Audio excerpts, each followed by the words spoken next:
These guys are warlord game players, and they get wiped out like trash by the Thunder Queen, Sure, and her men. Just as she orders their execution, the real Chad Hurkin appears. He cuts the executioner down with a single strike, saving his friends from certain death. Sure's soldiers charge at him all at once, but Hurkan defeats them all too. His party members apologize, saying their carelessness allowed the ambush, but Hurkan tells them it isn't their fault. The real problem, he says, is this thug lady. She's weak and always falls behind because she has no real skill. He taps his watch, and his shining armor forms around him in an instant. Seeing this, Sure orders her remaining followers to kill him. Hurkan just laughs. He's already taken down most of her soldiers, and she has no chance left. But then one of his own party members suddenly stabs him in the back. The so-called friends he just saved turn out to be sneaky traitors. A system warning flashes telling him his HP is dropping fast. Our hero collapses, and his party members apologize for betraying him. The lady mocks him, saying he is foolish for trusting his companions so much. She explains that she offered them money, and they immediately agreed to turn against him. The hero comments that he will wipe her out of the game,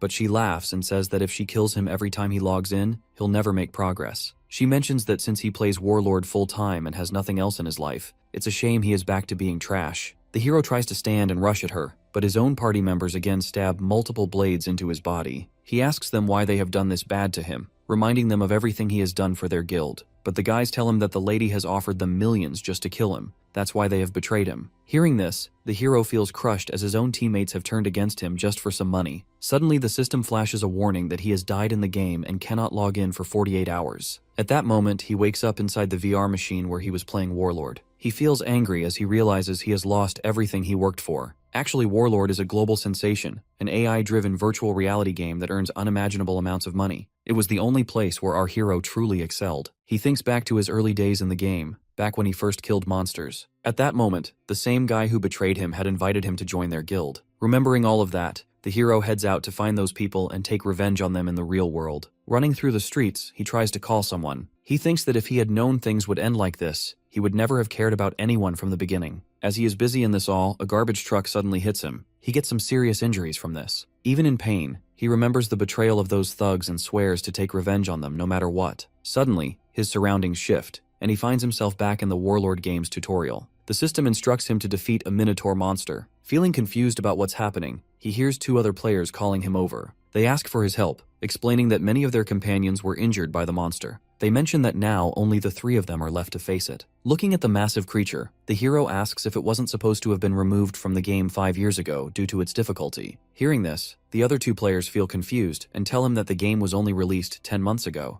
At this moment, the hero realizes that he has been sent 5 years back in time. When the two players urge him again to help defeat the monster, he simply grabs his sword and moves forward alone. The Minotaur lunges at him, but he easily dodges and slices the creature into pieces in an instant. The two players get shocked to see this and also offer him to join their guild. At that moment, our hero thinks about his past, how his party had betrayed him just for money. Without hesitation, he kills both of them as well. He comments that he has made a decision that he will never trust anyone again in this life. Finishing the tutorial, he wakes up inside the machine and finds himself in a V-Gear store. For a moment, he feels confused, but remembers that 5 years ago, he often played games on the showroom devices in shops like this. He thinks that if he really has gone back 5 years, he has a rare chance as he now holds 5 years of future experience and information. With that advantage, he can take his revenge from those thugs who have betrayed him. He hurries to the receptionist girl, and by handing her his bank card, he asks for a base model V-Gear. But after checking his card, she informs him that he does not have enough funds. He realizes she is right, as if he had the money, he would have already bought one in his past life. As he wonders about what to do next, he sees an advertisement featuring the same thug lady, who is also a model for the game Warlord. Seeing her face, he realizes that he can't waste time as he needs to start the game again as soon as possible. With that thought, he leaves the store to find a way to get money. Sometime later, he returns home, but this time he has bought a V-Gear machine.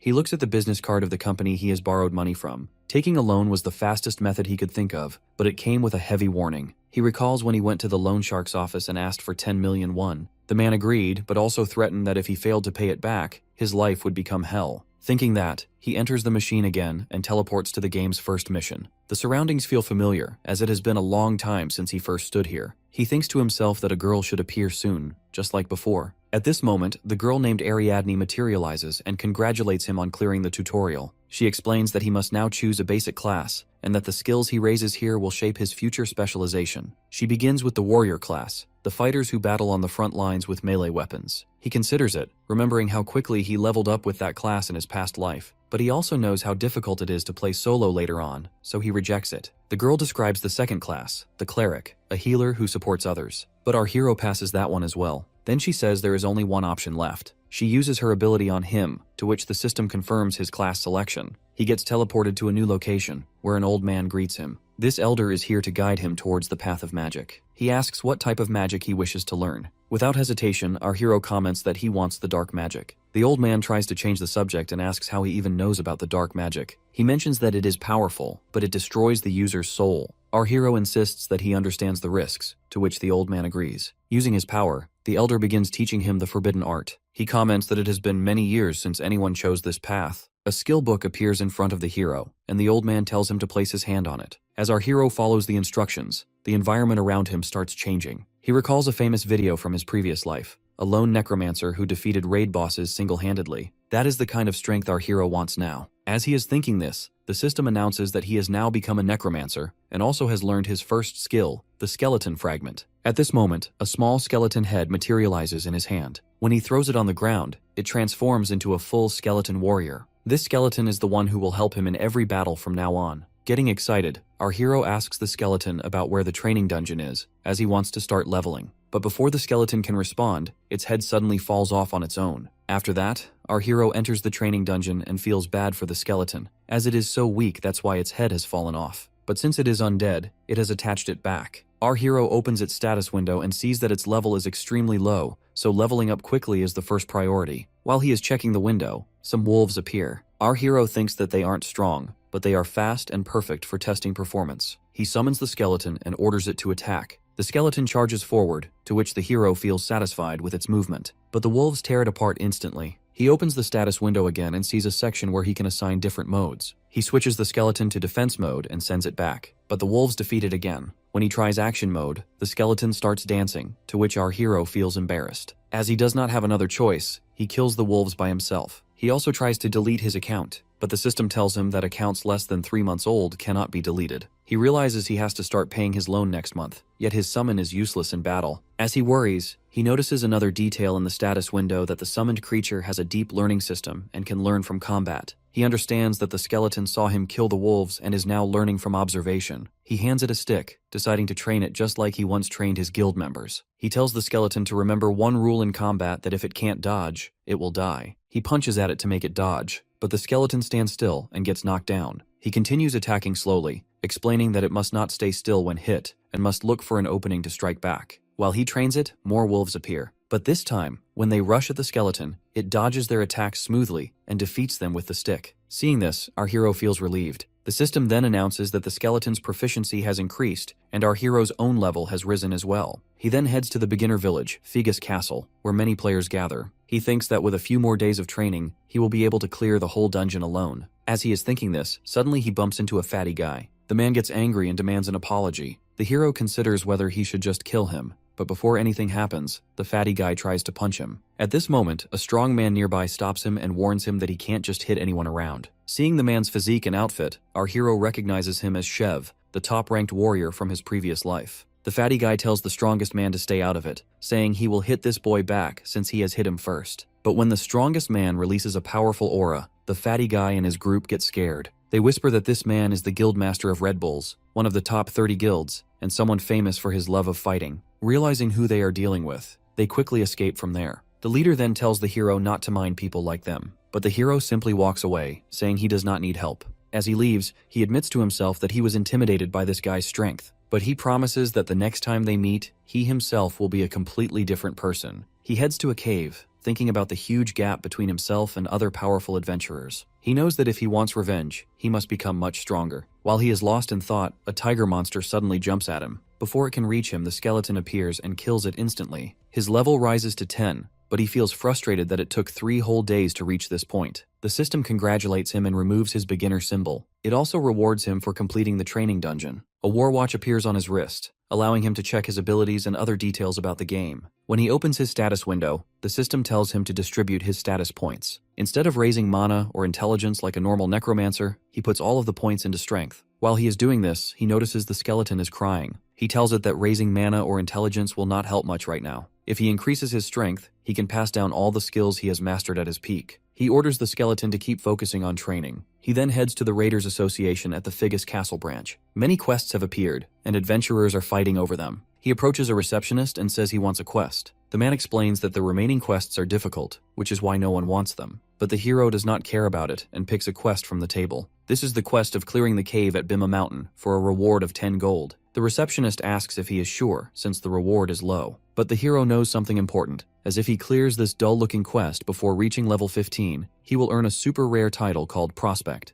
The title increases all stats by a percentage, making it extremely valuable. After that, he buys some equipment and heads to Bima Mountain. Because he spent most of his money on gear for the skeleton, he can only afford a cheap costume. It ends up making him look like a rabbit. Feeling embarrassed, he decides he will just speedrun the quest and buy proper clothes afterward. Without wasting time, he heads towards the cave. Meanwhile, a man named Molty is also on the same mountain for an adventure. While he is enjoying his raid, he suddenly hears someone calling for help, saying that his friend is seriously injured. When he goes closer, the man explains that a monster they had never seen before attacked them. The adventurer uses his war watch to offer a healing potion. But before he can react, another man from the group strikes him from behind. These men are actually thugs who trick adventurers and steal their items. After defeating the guy completely, they also steal his war watch. They then decide it's time to look for their next target. Inside the cave, the skeleton is fighting with wolves. When the wolves rush at him, the hero switches the skeleton to attack mode. With the sword the hero gave him, the skeleton cuts down the wolves instantly. The system informs the hero that he has gained a large amount of experience. He feels satisfied, thinking that with a sword, a pack of wolves is nothing to the skeleton. He plans to spend the reward points on buying better equipment for the skeleton,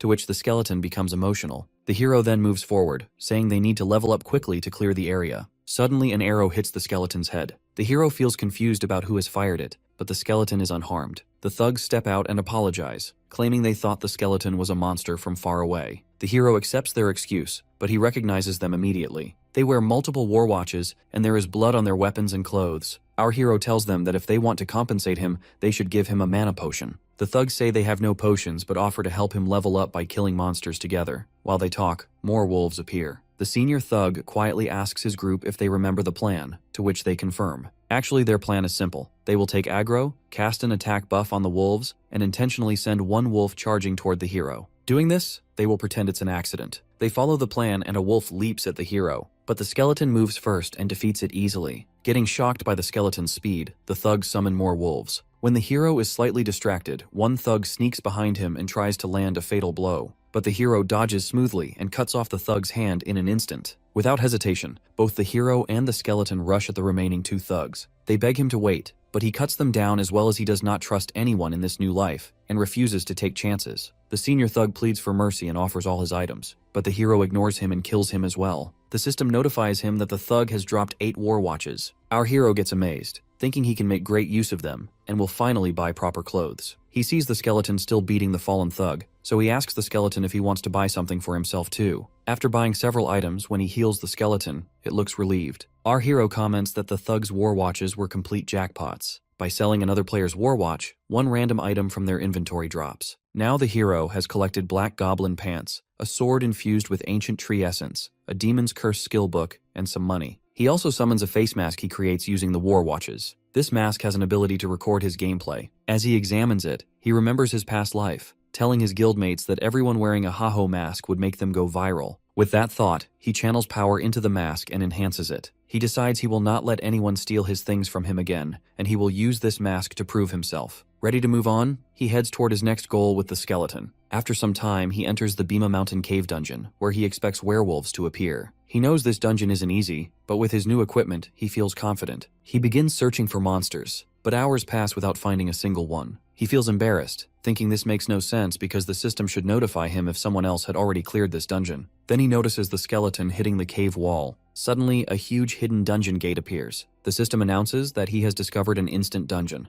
Our hero understands that it is a rare one-time dungeon that spawns inside normal dungeons. When they appear, the regular dungeon becomes inactive until the instant dungeon is cleared. They are more difficult, but the rewards are far better. There is only one rule that the user has to clear it or die. Our hero considers giving up on the quest and finding another, but in the end, he enters the instant dungeon. Inside, he appears in a ruined arena. Before he can react, a massive corrupted werewolf steps out. He gets surprised to see this, and when the monster charges, it slams him into the arena wall. But the hero barely feels the damage and starts laughing. Actually, corrupted monsters are tied to the main quest, and he thinks he is lucky to find one so early. He tells the skeleton to get ready, to which the skeleton agrees. The hero leaps at the monster, and by activating the demon's curse on his sword, he lands a powerful strike. As he does this, the monster's arm cuts down. The system reports that the monster's stats are reduced by 10%. The hero comments that the demon's curse works pretty well for his first try, but then the system warns him that the monster is now angrier than before. When it charges at him to attack again, the hero quickly activates the Warwatch ability, Slot On. Doing this, a magic circle appears around him and he gets more powerful. Actually, Slot On is one of Warlord's unique features. When a player activates it, they gain temporary strength drawn from the world of Warlord. The hero knows this transformation varies from player to player,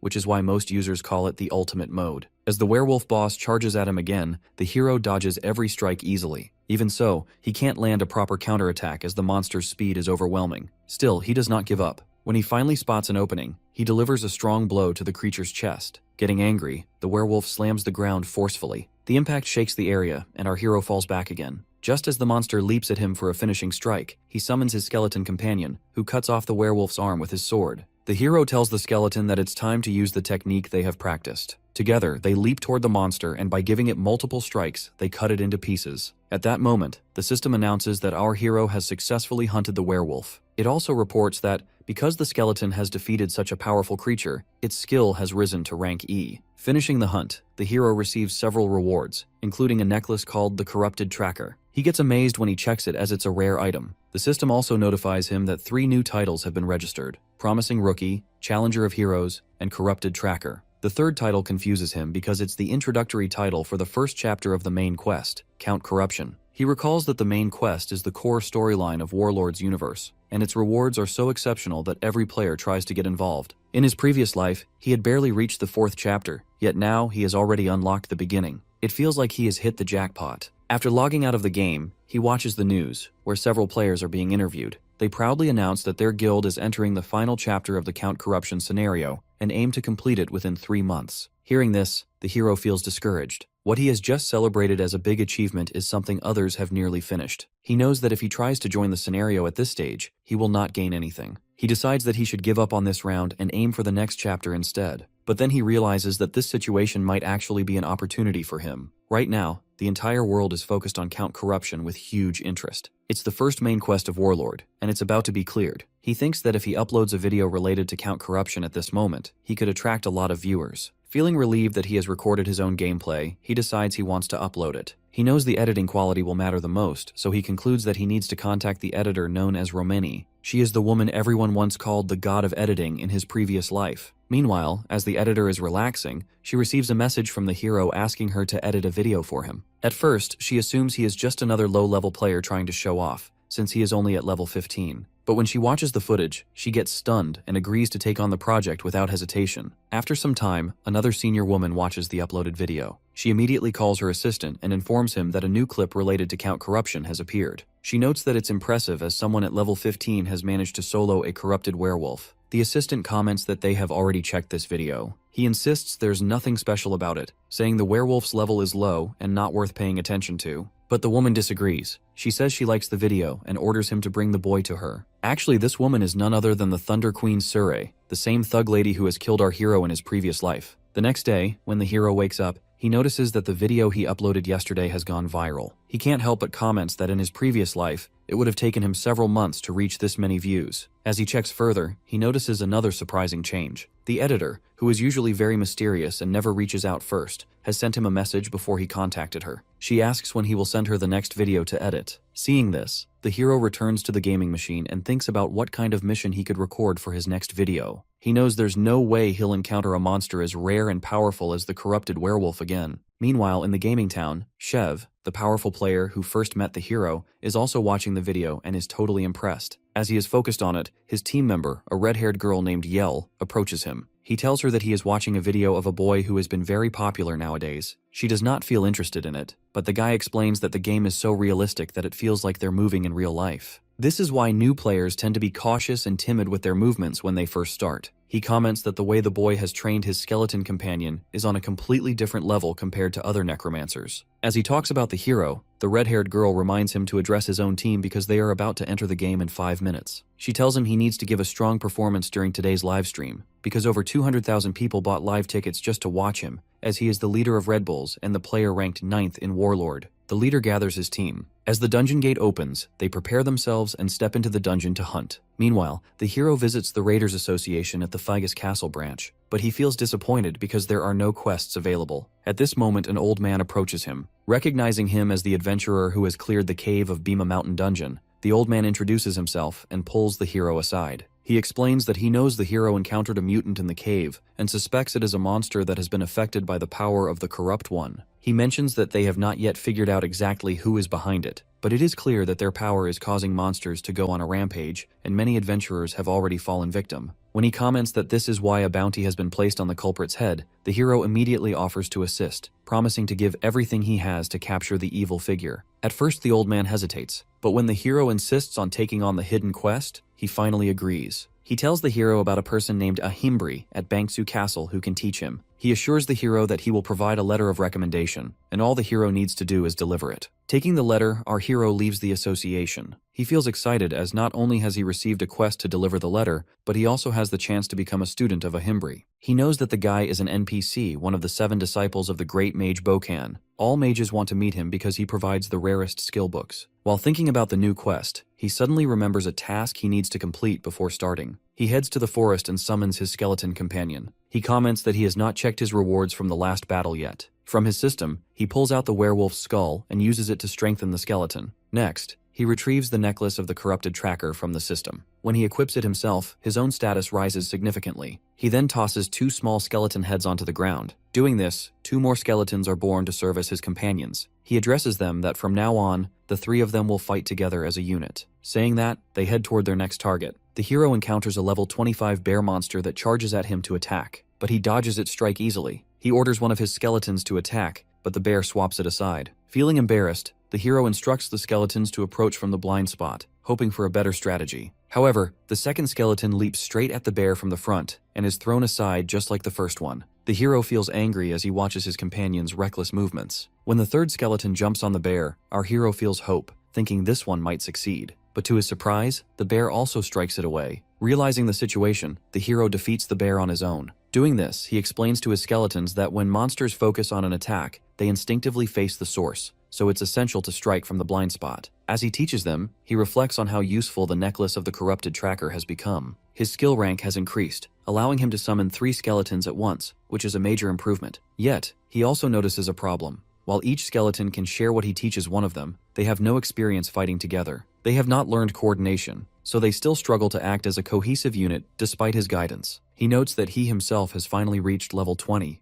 just as he had hoped. He realizes that he probably will not be making any fighting videos for a while. He orders the skeletons to follow him, planning to train all the way to Bangsu Castle. Meanwhile, inside Bangsu Castle, a large crowd has gathered. When a man emerges from the boss room, everyone swarms him, demanding to know what kind of quest he received. Observing this, the hero thinks to himself that he can find people like this anywhere. These are the people who make no effort themselves and only try to leech off the achievements of others. As he considers this, one of the men also asks him if he has any kind of quest. The hero ignores him and presents a letter of recommendation from the senior of Figus Castle to the guard. After checking it, the guard grants him the permission to enter the boss room. As the hero steps forward, the other men attempt to follow him as a group, but the guard blocks them. Thinking about what reward the boss of Bangsu Castle might give him, the hero steps into the room. But he gets surprised to see countless skill books arranged everywhere. The boss asks him for his identity, to which the hero presents the recommendation letter. Reading through it, the boss hands him 2 skill books, Bone Armor and Madness Helm, as a reward. The hero gets surprised because both are rare and valuable. The boss then tells him that his current quest is complete and that he may leave. However, the hero pleads with him that he will do anything if given another quest. The boss agrees and assigns him a new task, to retrieve an egg from a nest. The hero feels disappointed since there is no reward for this quest. Meanwhile, a knight enters the same town. Looking at him, everyone gets surprised as he wears exceptionally expensive gear. Scanning the area around, the knight remarks that this is the place where the boy known as Heiho Mask can be found. At this moment, the hero steps out of the boss room, feeling like he has been scammed. He has expected a quest related to the main story, but instead, he was given a simple task to retrieve an egg without any reward. As he is thinking this, a group of players suddenly surrounds him, demanding to know what quest he has received. As he is feeling confused about how to deal with them, suddenly the knight appears and pushes the crowd back. The knight then asks if the hero has a moment to talk. They move to a quiet street, where the knight first apologizes for the trouble. He removes his helmet to reveal his face. From the expensive gear he wears, the hero guesses that this knight must be a ranker, though he does not recognize him. The knight asks if he is Haho Mask. Noticing the situation, the hero decides to pretend as he does not know about Heiho Mask. He responds by asking who Heiho Mask is. The knight then inquires whether he has not received a quest from Ahimbri yet. The hero responds that he cannot share any information with the knight. With a fearful expression, he even grants permission to be killed if the knight wishes to fight. Observing his behavior, the knight apologizes for the misunderstanding, to which the hero quietly leaves. From behind, the knight's female companion approaches and comments that she does not believe the boy is the one they are searching for. She wonders if they should continue watching around Ahimbri. She comments that the Corrupt Count quest is nearly complete, and that even if someone discovered anything now, it would be too late to act. The knight mentions that the Egg of the Nest quest is a main quest, and they shouldn't take unnecessary risks. Because of this, both of them return to their positions. Watching them from above, the hero realizes that they must belong to an organized group since they are coordinating so efficiently. He also concludes that if they were part of an ordinary guild, they would have revealed their identities after explaining their intentions. This means that they are far from average. Afterward, the hero returns to the forest, where his skeleton companions are training. He thinks to himself that one thing is certain: there is more to the Nest Egg quest than it seems. The hero realizes that the knight and his companion probably saw his video, which is why they knew he would receive a quest from Ahimbri. He thinks to himself that he has no idea what this quest truly involves, but if he continues, he is bound to keep running into them. He also notes that if he wants to avoid them, he has to stop uploading any videos for a while. He wonders why so many chaotic people keep interfering in his life, as dealing with the thug lady alone is already more than enough. Meanwhile, the thug lady emerges from the gaming machine. Her female assistant hands her some water and asks how the guild entrance exam went. The thug lady comments that all the participants were trash. She asks if there are any updates on Heiho Mask. The assistant replies that the boy seems to have joined another guild, as he has not responded yet. Hearing this, the thug lady feels angry and instructs her assistant to report back once she knows for certain. She then asks about the president's response, to which the assistant says he has not commented yet. The thug lady remarks that he remains silent because the warlord is performing exceptionally well. She changes her clothes and remarks that he had once tried to forcefully arrange a marriage when she first mentioned playing this game. She then orders her assistant to gather a new set of applicants and report back by tomorrow morning. Hearing this, the assistant gets stunned. Meanwhile, the hero makes his way to the lizard swamp, reasoning that since Ahimbri is currently at Bangsu Castle, the quest must be somewhere nearby. Considering the task involves finding an egg, he narrows the possibilities to a bird, reptile, or insect-type monster. With his current level in mind, the lizard swamp is the only suitable location. He summons his skeletons and notes that the monsters here are high level, so he should probably use the enhancement skill he learned last time. Activating the Madness Helm skill on the skeletons, they grow stronger than before, even though they have horns on their heads. The hero decides they need to test their new power, so he orders them to attack him first. As one of the skeletons leaps at him to attack, the hero quickly punches its head away. He feels bad as his companion has screamed at him. While he is assessing the situation, a group of lizard man monsters emerges from the swamp. He orders his skeletons to take them down. The skeletons follow the instructions and defeat 3 monsters instantly. Watching them, the hero feels satisfied as his level rises, and he gains valuable experience points. He comments that over the next week, they will continue hunting monsters and searching for the egg, and if this area isn't the right region for the quest, they will move elsewhere. Meanwhile, a beautiful girl named Ilya watches him from a distance. She reflects that she rarely admits it, but her beauty makes life easy as everyone admires her regardless of her actions. If she appears troubled, her slaves rush to support her. Lost in thought, she suddenly slips and falls into dirty water. She feels embarrassed as one of her slaves had brought her here to help her level up, but he ended up dying immediately. That's why she is stuck in this swamp. She realizes the monsters in this area are far too high level, and even moving around is difficult. That is why she decides to trick our hero. She tears her clothes and approaches him while pretending to be injured. She begs for the help, claiming her legs are hurt because of the monsters. To her shock, the hero ignores her and continues walking. Feeling insulted, she can't believe a top-tier beauty like her is being dismissed so casually. Deeper in the forest, the skeletons finish off more lizard man monsters, while the hero notices that the girl is still following him. He thinks he has ignored her because he didn't want to waste time, but now that she is tailing him, he must deal with her quickly. He asks what kind of help she needs. She explains that she has dropped her sword into a swamp while hunting and only wants him to retrieve it. The hero agrees to help, but tells her that after this, she must leave him alone, to which she agrees. She leads him to the swamp, where her sword is lodged in the center. The hero orders his skeletons to retrieve it. The skeletons obey, and as she watches them move, she thinks to herself that necromancers are powerless without their summons. She tries to strike him from behind as he has ignored her earlier, But before she reaches him, the hero dodges her attack and throws her straight into the swamp. Feeling angry, she yells that her bodyguards will destroy him soon. Our hero tells her to look behind her, as lizardmen monsters emerge from the swamp and kill her instantly. The hero comments that he has seen her true motive from the beginning, as he is done being tricked in his past life. He then orders his skeletons to get back to work, as she has wasted his time already. A moment later, the system notifies him that the girl has died in the game. He is surprised to see that he actually earns points because of her death. Remembering how she bragged about having bodyguards, he thinks that she was just talking nonsense since a girl like her couldn't possibly have any. But in reality, she was telling the truth as her bodyguards are watching our hero's movements, and now they're ready to avenge her. After some time, one of the girl's bodyguards charges at the hero, but our hero gives him some serious injuries. He asks the man why he is going this far for her, pointing out that she would not date him even if he avenged her. The man says he is doing it simply because he loves her. The hero ends the fight by cutting him down. He comments that the girl kept trying to scam him. That's why he has defeated her. He never expected her earlier threats to turn out true. Because of her, he keeps running into crazy people every day. He is already stressed from not finding any proper quests, and now he is being chased by obsessed goons. He even considers finding that girl again just to kill her one more time. But he realizes that would only drag him into deeper trouble. He picks up the war watch the man has dropped. The system informs him that he has obtained goblin leather boots and the necklace of promise.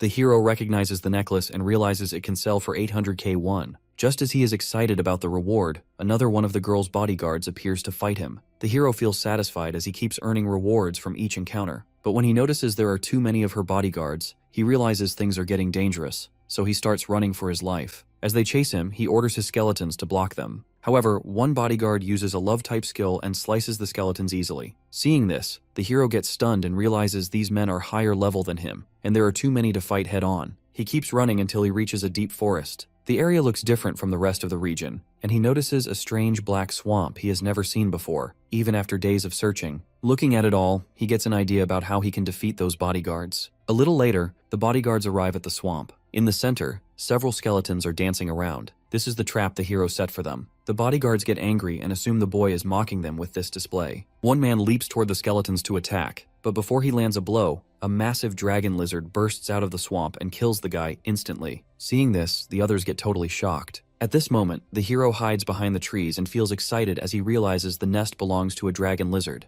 It's a boss monster with overwhelming defense, health, and attack, so powerful that a party of 20 players averaging level 40 would barely manage to take it down. He recalls hearing that the dragon lizard raid was completed some time ago, meaning this monster normally would not be here. But he knows that if a player with a related quest enters the area, the monster will respawn. He concludes that since the dragon lizard is here, this must be where a Himbri's quest takes place. He feels bad as he wasn't expecting the boss to send him to fight such a creature, but now he has the chance to gather strong teammates, so it should be manageable. As the bodyguards start to retreat, the hero declares that they will not be leaving so easily. He activates the Madness Helm mode on his skeletons and sends them to block the bodyguard's path. At that moment, the dragon lizard kills another bodyguard, to which the others panic. Seeing the distraction, the hero gets the opportunity and moves toward the nest to steal the egg. When he reaches the huge nest, he gets surprised to notice that there are no eggs there. After searching carefully, he discovers an egg-shaped stone. As he examines it, the system notifies him that his skeleton warriors have been destroyed. Realizing the dragon lizard is returning, he understands he must leave immediately. As the monster comes back, the hero manages to escape. He concludes that he has no choice but to bring this egg-shaped stone to the boss, since searching the nest further would be far too dangerous. He returns to the injured bodyguards and takes their war watches. He remarks that Warlord is such an interesting game, full of strange people, because players have so much freedom. When one of the bodyguards gets angry, the hero explains that he has only been playing along with them as a joke,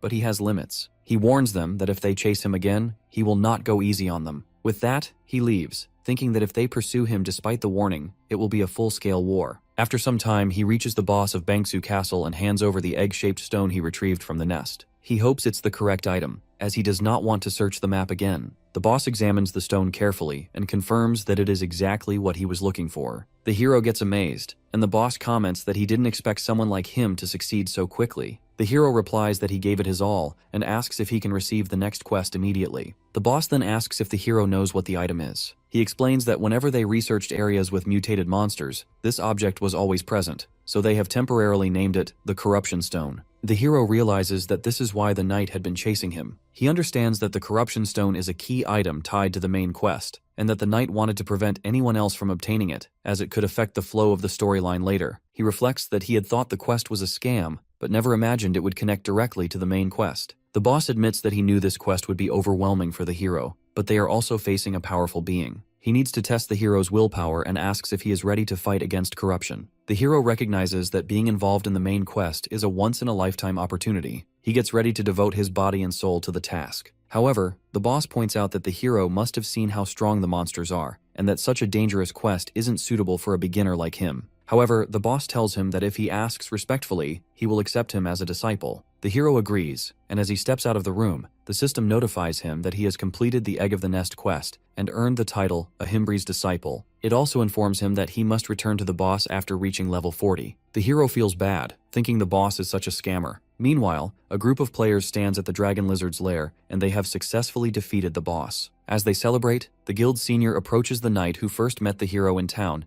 and thanks him for his assistance in taking down the dragon lizard. The senior explains that without the knight's help, they would have likely died. They are grateful that he ensured the raid ended safely. He mentions that he was surprised to hear there were paid helpers for boss raids, which is why he called the knight. When the senior hands him some money, the knight comments that this isn't the promised payment. The senior insists that he at least take the payment, but the knight refuses. He says that if they are serious about it, he will claim every item from the nest as promised. He thinks he is lucky as he never expected an opportunity to get the corruption stone. He recalls that when he first heard the dragon lizard had respawned, he worried that Heiho Mask might already be working on the quest. But since the dragon lizard is still alive, the boy must have failed to complete it. The knight resolves that all he has to do now is take the corruption stone and prevent Heiho Mask from finishing the quest. Yet when he searches the nest, he gets shocked as there is no corruption stone. Meanwhile, our hero sits comfortably at home. He reflects that all the days he spent struggling are finally over. Feeling satisfied, he decides to order some good food for himself, now that he has earned plenty of money. When he converts his game points into real money, he gets surprised to see that most of it has already been spent on rent and bills. He feels frustrated as he can't even order a proper meal for himself. At that moment, he receives a message from the lady editor asking if he is quitting his channel. The hero suddenly remembers that he forgot to update her that he will not be able to make more videos for a while because some dangerous players are after him. But then he thinks that he does not need to worry about them when he is practically starving. He decides to stop caring about them and focus on himself. With that bravery, he re-enters the game and finds himself in the Forest of the Dead. He thinks that the Forest of the Dead is perfect for gaining experience points, and its eerie atmosphere will make his videos more engaging. He tells his skeleton companions that they are going to hunt. But first, he summons another teammate, a skeleton magician, to assist them on this mission. This is a skill the boss granted him, which allows him to summon the magician. As he explains this, undead monsters with level 33 suddenly rise from the ground. The skeleton companions get scared from them, but our hero orders them to attack immediately. He explains that undead monsters behave differently from normal ones, and that their usual combat instincts will not work the same way. Seeing that his companions are still trying to hide, he tells them to stop wasting time as they have a mission to complete. One of the skeletons leaps at an undead monster and strikes its arm,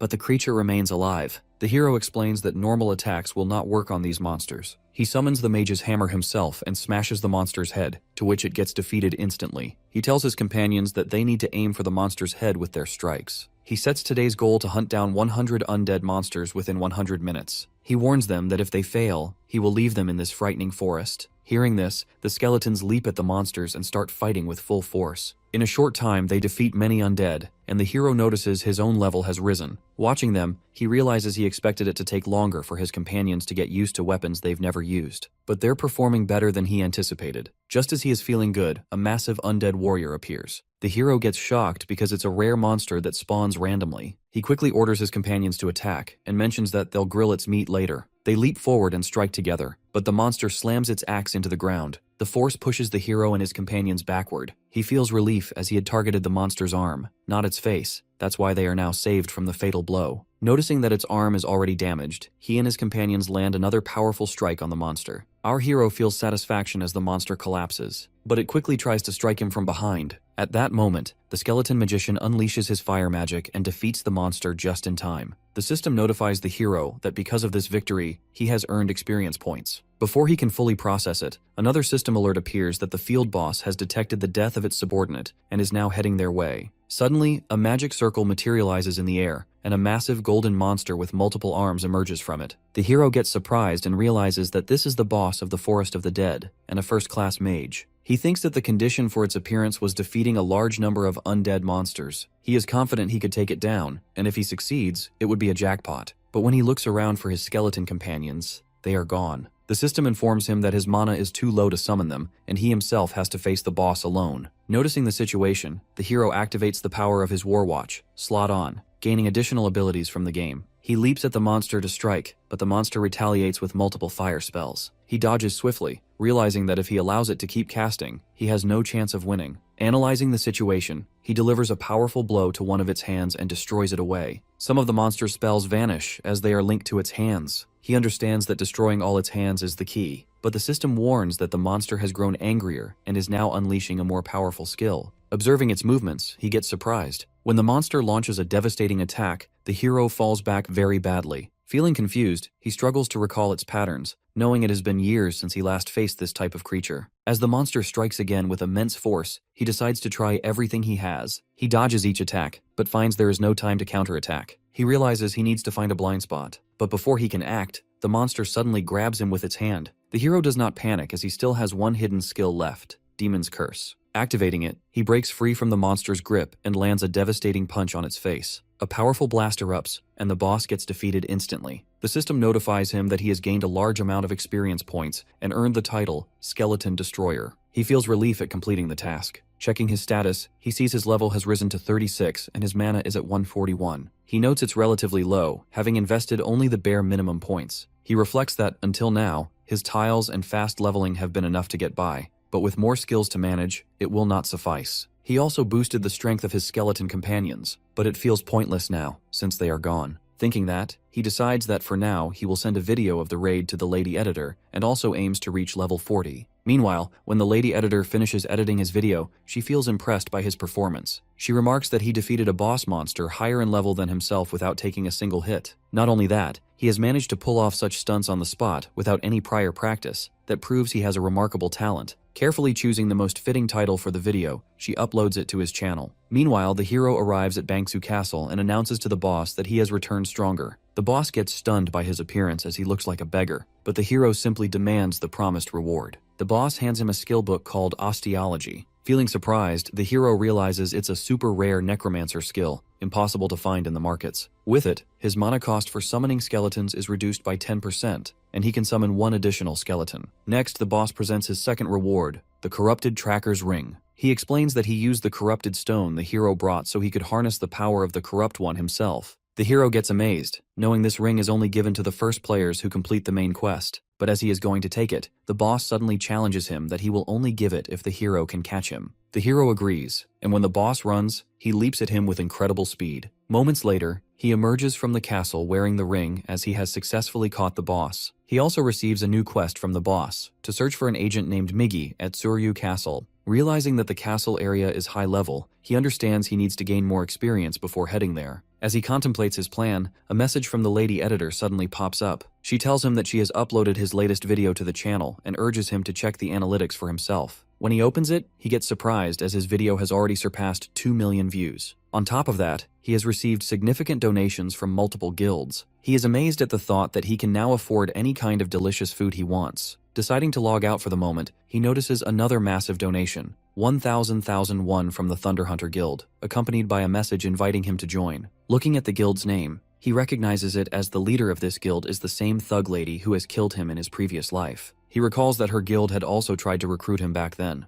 As he is about to comment that he will not join the guild, he suddenly remembers that he made the same mistake in his previous life, which is why she became his enemy. He recalls sitting with his guild members and asking them why the thug lady is so persistent despite his repeated refusals. They tell him he is lucky to have a request from her, as her guild is one of the top 30, and she, as the leader and daughter of a wealthy family, can offer a generous salary. But he does not care about any of that and still refuses to join. Thinking back, he feels sad about how his own team members have betrayed him for the money she offered. Realizing he can't just get crazy for the money, he readies himself to continue on his path. He summons his skeleton companions and tells them that he defeated the golden monster alone. He mentions that they need to practice moving more efficiently so nothing like last time happens again. The skeletons agree, and he instructs them that their next destination is Suryu Castle, so they should train while traveling there. He pulls a stick from his inventory and gives his skeletons a clear order: run to the castle, and if any of them fall behind, he will punish them. Hearing this, the skeletons run forward quickly. Meanwhile, as the thug lady has defeated several monsters on her own, her companion named Hatch comes there. She asks him about the progress on the corrupted count, and he admits they still have not found any clues for the next quest. She remarks that they can't allow the Hydra Guild to claim the main questline before them. He reassures her that they will figure it out soon, as they are preparing to attend the meeting with the leaders of all the top 30 guilds, but she comments that a meeting with losers like them is unlikely to be useful. Saying that, she heads off to attend the meeting with those guild seniors. Meanwhile, the hero reflects on how he has spent the money he earned. First, he has paid off all his debts. Then, he bought several rare skill books, and now his balance is back at 0. Sitting with his skeletons, he begins learning the skills from the books. He places his hand on one of them, and the system notifies him that he has acquired the skin grafting skill, which boosts his defense. To test it, he summons a skeleton horn from his inventory and applies it to himself for extra strength. Striking his hand with a sword, he gets amazed to see he suffers no injury. Next, he touches another book and gains the Curse of Sloth skill, which can slow a target's movements. Testing it, he casts the skill on a skeleton, to which it visibly slows down. Finally, he places his hand on the last book and learns the ability to summon a golem, the skill he wanted most and the hardest to obtain. As he activates it, a massive golem erupts from the ground who is also our hero's companion from now on. The hero remarks that a necromancer is nothing without golems, and this one is incredibly powerful. On top of that, it has a copy mode, meaning it will mimic whatever action the hero performs. Testing it, he punches the air and notices the golem does not respond immediately. At first, he wonders if it's an error, but a moment later, the golem punches in the air too. He realizes the golem is simply slow as it repeats actions a few seconds after he performs them. Meanwhile, 4 people have gathered in the meeting room. First, a boy named Nergal, leader of the Ares Guild. Thanks everyone for attending. Shev, the powerful leader of the Red Bulls, is also present. The third is Berg, the leader of the Big Smile Guild. And fourth is the thug lady, Sure. One of them notes that while 29 leaders were invited, only 4 have shown up. The Red Bulls leader explains that the others simply will not appear. Ares' leader then begins the meeting, pointing out that the top 30 guilds of warlords are usually in fierce competition, so having this meeting is extremely rare. He explains that the Hydra Guild has discovered the identity of the corrupt count and is planning the final raid a month from now. The leader of the Red Bulls remarks that this is a serious problem, as none of the other guilds are even close to reaching that point. Big Smile's leader gets angry, knowing that if Hydra claims the corrupt count, they will dominate all future main quests. At that moment, the thug lady tells them that if they're afraid, they can step aside. When Big Smile's leader tries to argue with her, the other 2 leaders stop both of them, warning that fighting among themselves now would give Hydra a clear advantage. The leader of the Ares Guild proposes that the 4 of them form a temporary team until the Corrupt Count questline is complete. He mentions that they will share all information about the Count, to which all of them agree. Later, as the thug lady takes a shower, she feels bad that her guild cannot even defeat the Chapter 1 boss alone, and must rely on others. Yet she knows there is nothing she can do for now. If Hydra secures the Corrupt Count, she will be powerless. She realizes that now is the time to lay low and wait for the right opportunity. She calls her assistant and orders to tell every guild member to keep watch on Hydra and report any movements immediately. Doing this, she declares that the Corrupt Count will be hers at any cost. Meanwhile, when the hero arrives at Suryu Castle, a senior informs him that he must go to Bobaru Forest, where Agent Miggy went missing. He instructs the hero to search the area thoroughly and look for any traces. The hero gets stunned and comments that the Bobaru Forest is filled with level 70 monsters, far above his current level. The senior explains that this is exactly why the task is assigned to him. He warns that declining the quest will cost him to lose the title of Corrupt Tracker. After that, the hero sits in the town and feels disappointed because of this all. He reviews the quest details and sees that he must find Agent Miggy and take over the mission. If he refuses this dangerous quest, he will lose his title as Corrupt Tracker and be removed from the main questline. He reflects that taking on quests far above his level has backfired. Normally, he would not have been able to complete them, yet somehow he managed and advanced to the next. Now he faces a quest meant for level 60 and above. As he contemplates his next move, he overhears a conversation. A man asks a female team member whether she thinks the Hydra Guild will complete the main questline. He comments that if they do, they will be very famous. The girl notes that the rest of the top 30 guilds are struggling to even begin their questlines. But the man asks what will happen to all the other ongoing main quests if the Corrupt Count is defeated. Listening to this, the hero suddenly gets an idea and realizes that perhaps he does not need to rush to Bobaru Forest now. Meanwhile, 2 members of the Hydra Guild keep watching on a castle through their telescopes. One of them remarks that their mission is finally nearing its end, as they are exhausted from days of constant surveillance. He wonders what kind of reward awaits them for defeating the Corrupt Count. The second member interrupts, warning him not to get distracted. Their task is to secretly monitor the Corrupt Count's castle, and they cannot afford to let their focus go down or risk leaking any information. As they converse, another guy named Kims suddenly appears, who is from the Red Bulls Guild. The Hydra members get surprised and ask what he is doing there. The guy explains that the high-level boss monster on the mountain is his target, and he is on his way to defeat it. After teasing both of the Hydra members, he moves off quickly and contacts his senior Chev. He informs him that 2 Hydra members are present. The leader notes that it seems the tip they received about the Corrupt Count's location was accurate. However, his girlfriend comments that she was certain it was just a prank message. She mentions that the Hydra members have provided such critical information anonymously and for free, making their true motive unclear. The leader suggests that perhaps they harbor a grudge against their own guild. The informer asks if he should track them down now, but the leader tells him not to, warning that if that location is indeed the Corrupt Count's castle, most of Hydra's forces will be stationed there. As they speak, a girl named Hahui, the princess of the Thunder Hunters Guild, suddenly attacks the informer from behind. She demands him to reveal everything he knows or face immediate death. Meanwhile, the hero's golem is engaged in battle with a bear, while the skeletons are watching their fight. The hero himself checks his system, noticing that no expected emails have arrived yet. He considers that the only way to solve the situation without venturing into Boboru Forest is to forcibly complete the quest. He reflects that the Warlord main questline consists of multiple chapters, and the current one in progress is Chapter 1,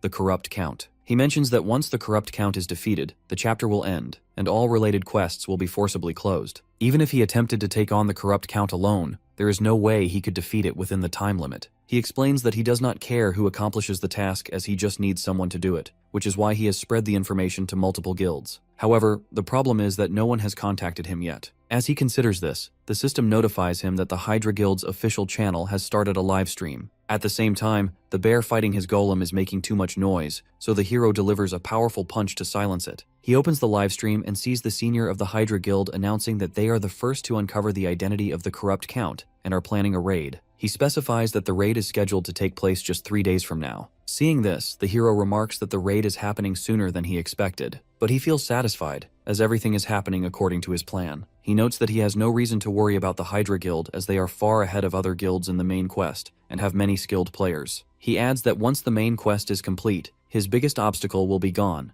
and in 3 days, his life will be peaceful and enjoyable. However, 3 days later, news spreads that the Hydra Guild has failed in the mission. All of its players have perished. Sitting at home, the hero gets surprised by the report and suddenly receives another notification that the Red Bulls Guild has started a live stream. Opening it, he sees their leader addressing his team. The leader explains that since the battlefield is being restored, it is clear Hydra failed their raid. He emphasizes that the enemy is so powerful that even Hydra could not hold out. He acknowledges that their own chances of success are now slim, but he declares that they will still take on the challenge, to which his team members cheer. He then introduces another partner who will join them in the raid, the guildmaster of the Thunder Hunters, the Thug Lady. When our hero sees her, he gets stunned. Sometime earlier, when the leader of the Red Bulls was sitting with his team, the Thug Lady suddenly appeared to meet him. He asked if she was declaring war, but she calmly assured him that, for now, they were allies. The leader then questioned why, if they were allies, her team member, the princess, had beaten up one of his teammates. The lady didn't talk about this, and changed the topic to business. She said she had heard he had information about the Corrupt Count. At first, the leader refused to share anything, but she told him she already knew that several members from the top 30 guilds had received intel on the Count. She mentioned that since someone like him, who normally couldn't even begin tracking the Count, had suddenly started investigating,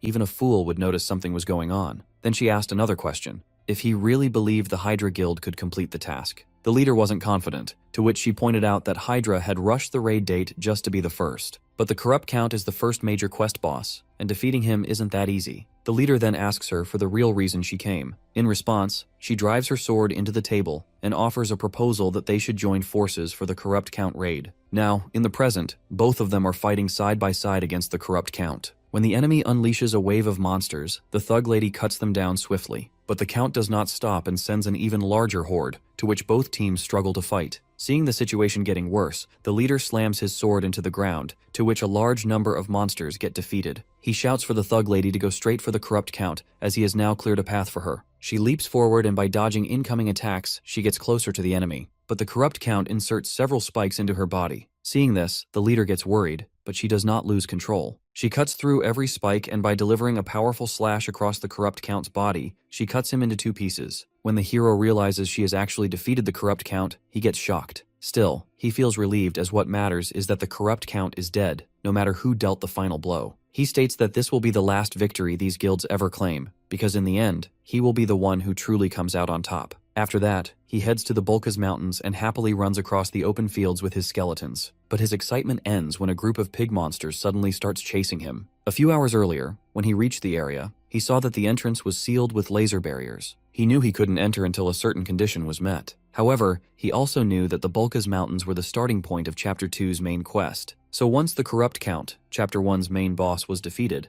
the barrier would automatically disappear. With that in mind, he stepped into the field and immediately received the title, First to Enter This Area. He declared to his skeletons that it was finally his time to shine. But moments later, level 60 pig monsters began chasing him. Now, in the present, as he runs for his life, he wonders how these pigs appeared so quickly when he only just entered. Then he realizes that other players must have already realized the area is open, so he can't afford to waste time. He switches his skeletons into helm mode and orders them to attack. But unfortunately, the pigs wipe them out instantly. Sensing danger, the hero quickly uses his skill, Curse of Sloth, and freezes the pigs on the spot. He knows they will not be able to move for about 5 seconds, so he summons his sword and prepares to strike before the effect ends. But just as he charges forward, a monkey monster throws a banana at his feet, which causes our hero to fall down. He feels angry at the monkey, but at that moment he realizes the Curse of Sloth has worn off and the pigs are charging at him to attack. However, before they reach him, a barrage of powerful arrows shoots through the pigs, which kill them instantly. Feeling confused, as the hero looks around, a man who has done this all approaches and asks about his condition. Meanwhile, in Suryu Castle, 2 men notice someone wearing a full set of gleaming white mamba armor standing in the street. They comment that the armor is extremely expensive and only a high-ranking player could afford it. This knight is the same man who previously encountered the hero. His companion, a girl named Michelle, joins him. The knight asks if she has discovered the identity of the mysterious reporter. She rejects and says none of the guilds know who sent them the information. She feels puzzled about how someone who knows the true identity of the Corrupt Count could share such valuable intel with everyone for free. The knight asks her if she has found any trace of the Haho mask. She replies that the boy is only uploading ordinary hunting videos and insists there's no way a newbie who just started the main questline could be behind all this. Then she asks the knight where he is headed for his next helper job. He says he is going to the Sweepers Guild. As he moves toward the job, he tells her to focus on finding the culprit because he does not know who it is, but he will make sure they pay for disturbing the world's balance. Meanwhile, the man who saved the hero's life brings him to his home in the center of the forest. The hero introduces himself as a disciple of a Himbri, and feels fortunate because he never imagined he'd meet Ma Wung, the main NPC of Chapter 2's main questline. He recalls that this guy is skilled enough to have been the prince's swordsmanship instructor,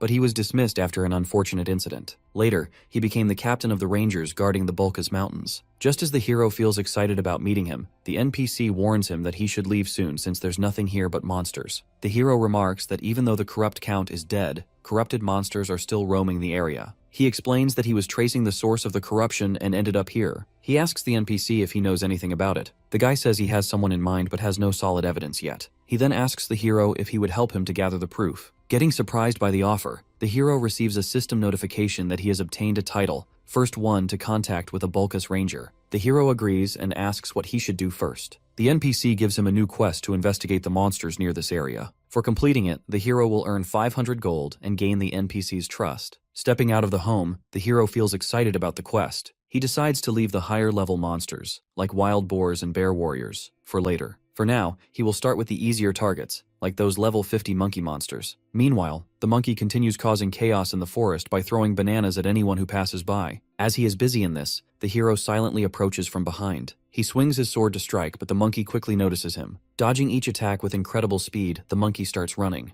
The hero chases him, feeling bad about how fast the monkey is, while the dense trees keep blocking his strikes. Seeing an opportunity, the hero throws his sword at the monkey. The monkey gets scared, but the sword ends up lodged in a tree. Feeling safe, the monkey relaxes, but the hero reveals that it was just a distraction. He summons his massive golem, which lands a powerful punch from behind, to which the monkey gets defeated instantly. The hero declares that now is the time to hunt down more of these monsters. At the same time, the Red Bull's leader and the Thug Lady are giving interviews to the media. When she returns, her companion comments that she is the best for defeating the Corrupt Count alone. But the Thug Lady replies that she was lucky because their success would not have been possible without the Red Bull's support. She also thinks about the hero's videos and realizes that to secure a complete victory, they need his skills. She orders her companion to contact Hatch. The girl questions why she wants to reach out to that loser, but the Thug Lady replies that there's something they need to hunt down. Meanwhile, the hero continues clearing the forest of monkey monsters, but suddenly his sword breaks. He knows it's time to find new equipment, but he does not have the money to buy any. He decides to focus on collecting monster gems. These gems have a very low drop rate but are essential for crafting items, with additional effects depending on the monster they come from. He knows the gems dropped by these monkeys are especially valuable for making gear. Thinking that, he tells his skeletons that from now on, they will hunt every last monkey monster. but hours of effort and their hard work, nothing has dropped. The hero feels disappointed but knows the hunt isn't over. As he focuses on this, another armored man suddenly appears and immediately recognizes him as Heiho Mask. Noticing the guy's expensive fire lizard gear and a massive orc sword, the hero understands that this guy must be at least level 70. The man introduces himself as Quixote,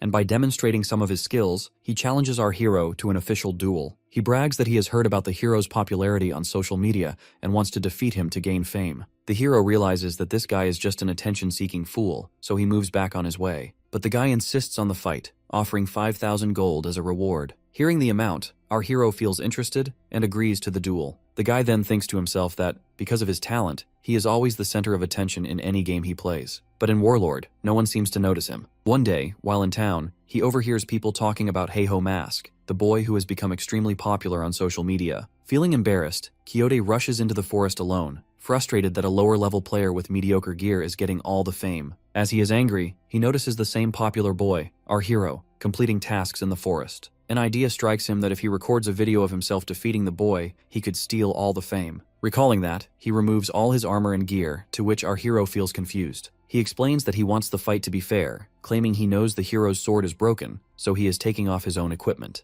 Then he lunges at the hero with bare hands, but the hero effortlessly dodges every attack. As the guy notices that the hero isn't taking the fight seriously and is only defending himself, he activates his booster skill. He delivers a powerful punch that sends the hero crashing into a nearby tree. The hero gets surprised by the speed and force of the guy's movements. He realizes that Booster is a warrior-class skill that allows the user to accelerate their actions for a brief moment. He knows that with this skill, he has little chance of winning in a straight fight. As he stands up, the guy charges again to strike with the same boosted speed. Noticing the situation, the hero quickly throws dirt into the guy's eyes, to which the guy gets blinded for a moment. Seeing an opening, he kicks his legs and by landing multiple blows, he throws him back. At that moment, the hero activates a skill he recently acquired using his earnings and enhances his combat abilities significantly. He leaps forward to attack, to which the guy realizes that a single hit from him now would be fatal. So he quickly accepts defeat and begs the hero to spare his life. The hero agrees but delivers a powerful punch to a nearby tree, to which the whole tree gets destroyed instantly. The hero remarks that, having won the challenge, the guy must now pay the promised reward of 5,000 gold. The guy removes his helmet and praises the hero by acknowledging his strength and skill. He hands over the gold and, as a further gift, he offers his own orc sword.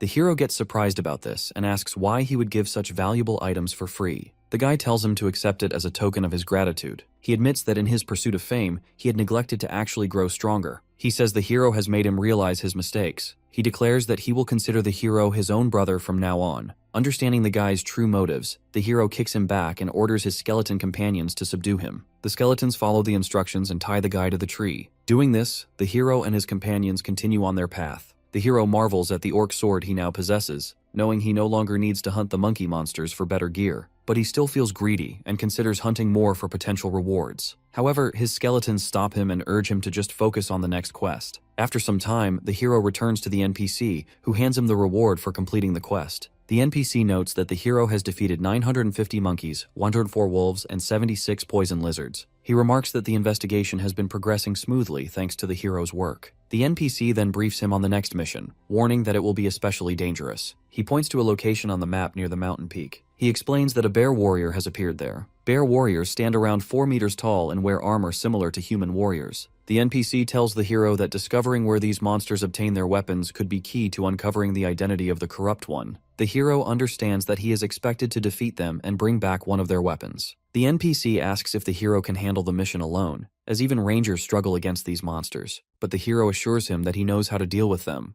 Afterward, the hero enters the mountain area and tells his companions that it's time to make some upgrades. He opens his auction window in the system and purchases the skeleton snake set for himself. With the purchase, the hero's abilities increase significantly, though he spends a large portion of his money. He also buys several skill books with the remaining funds. He notes that he is still a bit below the bear warrior's level, but with this equipment and knowledge, he should be fine. While he is busy in this all, his skeletons ask him if he can buy something for them too. The hero agrees, but when he tries, he realizes he is out of money again. The skeletons feel disappointed, but the hero reassures them that once he earns more, he will get items for them as well. At that moment, he notices some pig monsters roaming nearby. He orders the skeletons to attack, knowing they can drop some gold. The skeletons leap forward and quickly defeat many of the pigs. After a while, only one pig remains, and the skeletons begin playing with it. The hero orders them to finish it quickly instead of wasting time. Suddenly, a laser strike kills the last pig. The hero wonders who could have done it. At this moment, 3 men appear and question why he is hunting in this area without permission. They introduce themselves as members of the Apollo Guild, commenting that they are the guild's strongest trio. However, our hero does not hear them, and by using his sword skill, he defeats the 3 of them instantly. Doing this, he continues forward on his journey. From behind, the trio feel angry. They immediately send a message to their guild leaders, demanding revenge for being humiliated. When the leader receives the news, he also feels angry. He orders his subordinates to capture the boy at any cost, commenting that the hero will pay for his actions. Meanwhile, the hero arrives at the area where the bear warrior is known to appear. He glances at his skeleton companions and notices them making playful poses. He scolds them and reminds them of the seriousness of the mission. Today, they are tasked with hunting a bear warrior, a formidable level 70 monster with 3 distinct phases. He emphasizes the need for careful preparation and coordination. The hero explains that defeating this bear warrior will give them a significant advantage, potentially putting them ahead of the top 30 guilds in main quest progression. He makes it clear to his skeletons that there is no space for mistakes on this mission.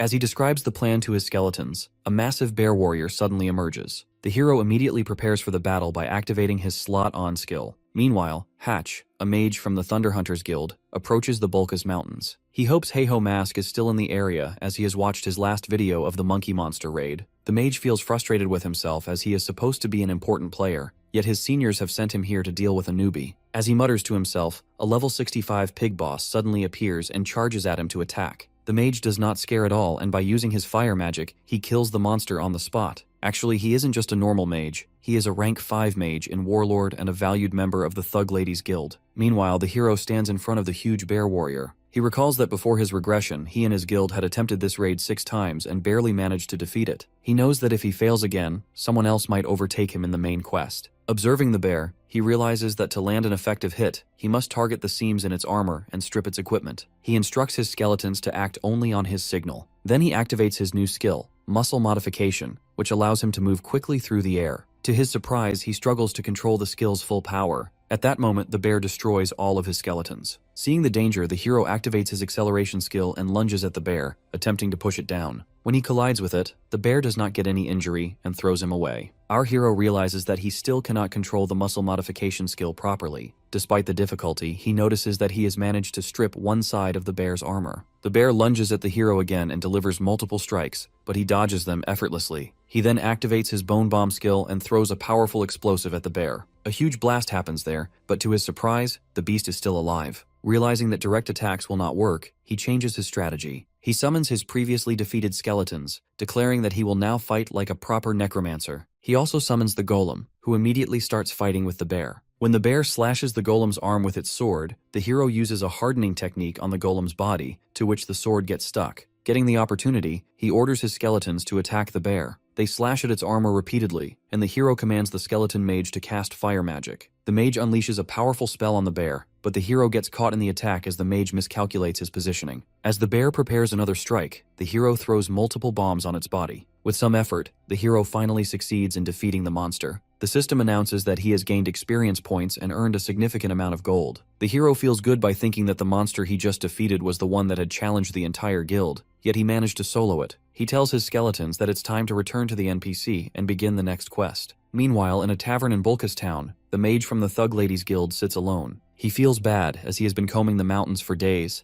but Heiho Mask remains nowhere to be found. He worries that returning empty-handed to the guild will make the Thug Lady angrier, but he knows that searching the entire mountain alone is no simple task. Lost in thoughts, he gets stunned when he receives a call from the Thug Lady. She reassures him that he has done well so far and admits that she gave him too much to handle alone. To help him, she has sent Hahi, the princess of the guild, to assist him. Before he can react, the tavern wall explodes as the princess arrives. The Thug Lady informs the mage that from now on, they will work together. The princess feels angry to see him and scolds him as it's his fault she had to come all this way. Meanwhile, as the hero notices that Bulkas now has a town, he realizes that people have begun to understand this area is part of the main quest. Activating his speed skill, he moves quickly toward the NPC. On the way, he sees 3 men are approaching him. He recognizes them as thugs from the Apollo Guild, here to take revenge for their defeated companions. As our hero does not have much time to waste, he tells them to attack him all at once. To his surprise, the 3 men start running, as the mage and the princess from the Thunder Hunters Guild are chasing them. The princess uses her power that defeats 3 of them instantly. Turning to the hero, she asks if he is Heiho Mask. He recognizes both of them as underlings of the thug lady and remembers their strength from his previous life. Realizing they are here to recruit him because he is the famous Ha-Ho Mask, he pretends ignorance and denies knowing who Ha-Ho Mask is. Seeing his behavior, the princess comments that he is lying.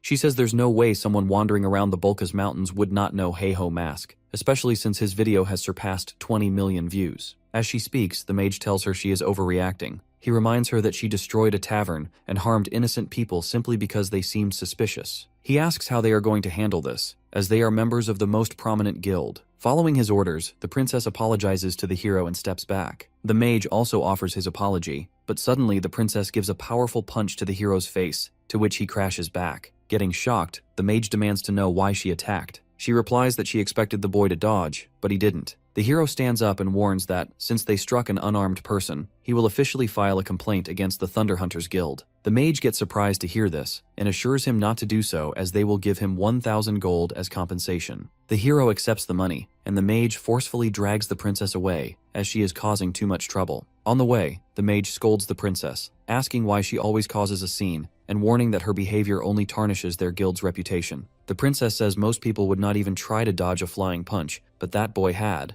and that surprised her. Meanwhile, the hero reaches the NPC and hands over a piece of the bear warrior's armor. The NPC examines it and remarks that something unusual must be happening in the mountains. He thanks the hero, noting that many lives would have been lost if the mission hadn't been completed. The NPC then opens a box filled with maps and allows the hero to choose one as a reward. He explains that these are maps he created while exploring the Bulkas Mountains, marking all the monster dens he encountered. The hero gets amazed as these maps are invaluable, revealing dungeons packed with rare loot and powerful gear. Just as the hero is about to select a map, the NPC stops him and requests one more favor. He explains that armored monsters have started appearing beyond the Bulkas Mountains as well, and he needs the hero to investigate that area too. The hero agrees to take on the task, but he gets stunned when the NPC tells him the next destination is Pareong Forest. Stepping outside, he mutters to himself that Pareong Forest is a level 90 hunting ground, so he'll need to raise his own level along the way. He also notes that he must defeat some level 75 monsters at Asura Canyon. Feeling confident, he reminds himself that he can handle it now as he has already defeated the bear warrior. Meanwhile, the mage contacts the thug lady, explaining that he can no longer travel with the princess because she makes everything difficult. He adds that he genuinely wants to help with the mission, but he has heard that Red Bulls have already claimed Asura Canyon. He suggests that, if this is true, they should focus solely on the main quest. The thug lady gives her approval for them to stop tracking Ha-Ho Mask and return. After ending the call, she remarks to herself that the strongest are bound to cross paths eventually, so she is curious to see how long the boy Ha-Ho Mask can keep running from her. Meanwhile, the hero defeats a level 75 goat monster and easily reaches level 62. He thinks that with just a little more leveling, he'll be ready to head straight into Pareong Forest. As he focuses on this, a crowd in the town suddenly surrounds him, as they are his true fans. He starts running and wonders about why this is happening to him. Actually, the bear warrior video he uploaded has gone viral, which explains their excitement,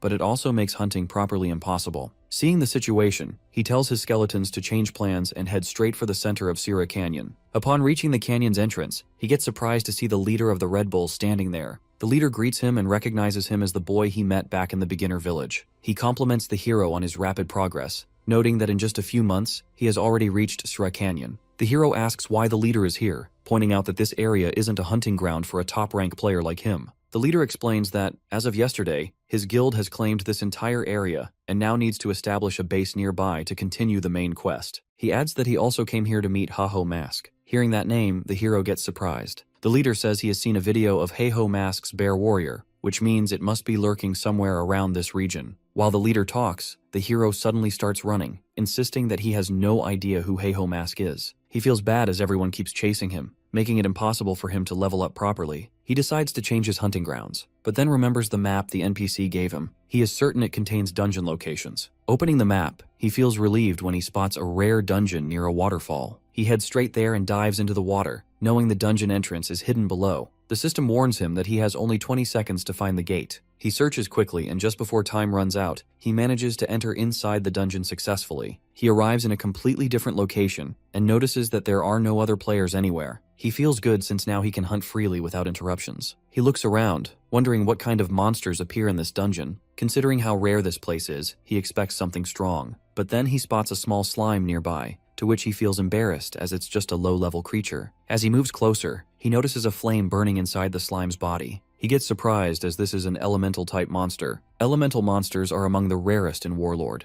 and their drops are essential for crafting elemental gear, making them incredibly valuable. Realizing he has hit a jackpot, he commands his skeletons to attack. Before they can reach the slime, a level 70 salamander appears and throws a fire attack at the hero, but he dodges the flames swiftly. Noticing the situation getting worse, he activates the Madness Helm mode on one of his skeletons. To boost it even further, he uses the Orc Skull enhancement. The skeleton transforms completely and turns into a powerful skeleton knight. The moment he gives the order to attack, the skeleton knight leaps forward and slices both the salamander and the elemental slime into pieces. After that, 3 more salamanders appear. But when the hero gives the order, the skeleton cuts them down as well. Watching this, the hero gets amazed, as with just 1 upgraded skeleton, they can already hunt on their own. And since salamander essence is far more valuable than he expected, the profit easily covers the upgrade cost. He decides that he only needs to repeat this process until every skeleton is upgraded. He instructs his skeletons to keep moving forward and clear the boss so they can head to Peryong Forest. But after an hour of searching, the boss is nowhere to be found. Instead, he discovers an instance dungeon. He feels bad as he does not know what's waiting inside, and once he enters, there's no turning back. If he fails, he'll be locked out of the game for 2 days, more than enough time for either the Thunder Hunters or the Red Bulls to pull ahead in the main quest. Even so, he realizes he has no other option. Relying on his luck, he steps into the instance dungeon to hunt down the monster. As he looks around, he notices rows of knight statues, and each one has a blade mark on them. As he feels confused about the strange room, he suddenly notices the boss knight seated on the throne. Realizing the situation is getting dangerous, he quickly orders his skeletons to form a defensive line. But before they can follow the instructions, the boss knight moves with incredible speed and cuts down every skeleton in an instant. The hero gets surprised as he has never expected this monster to appear here.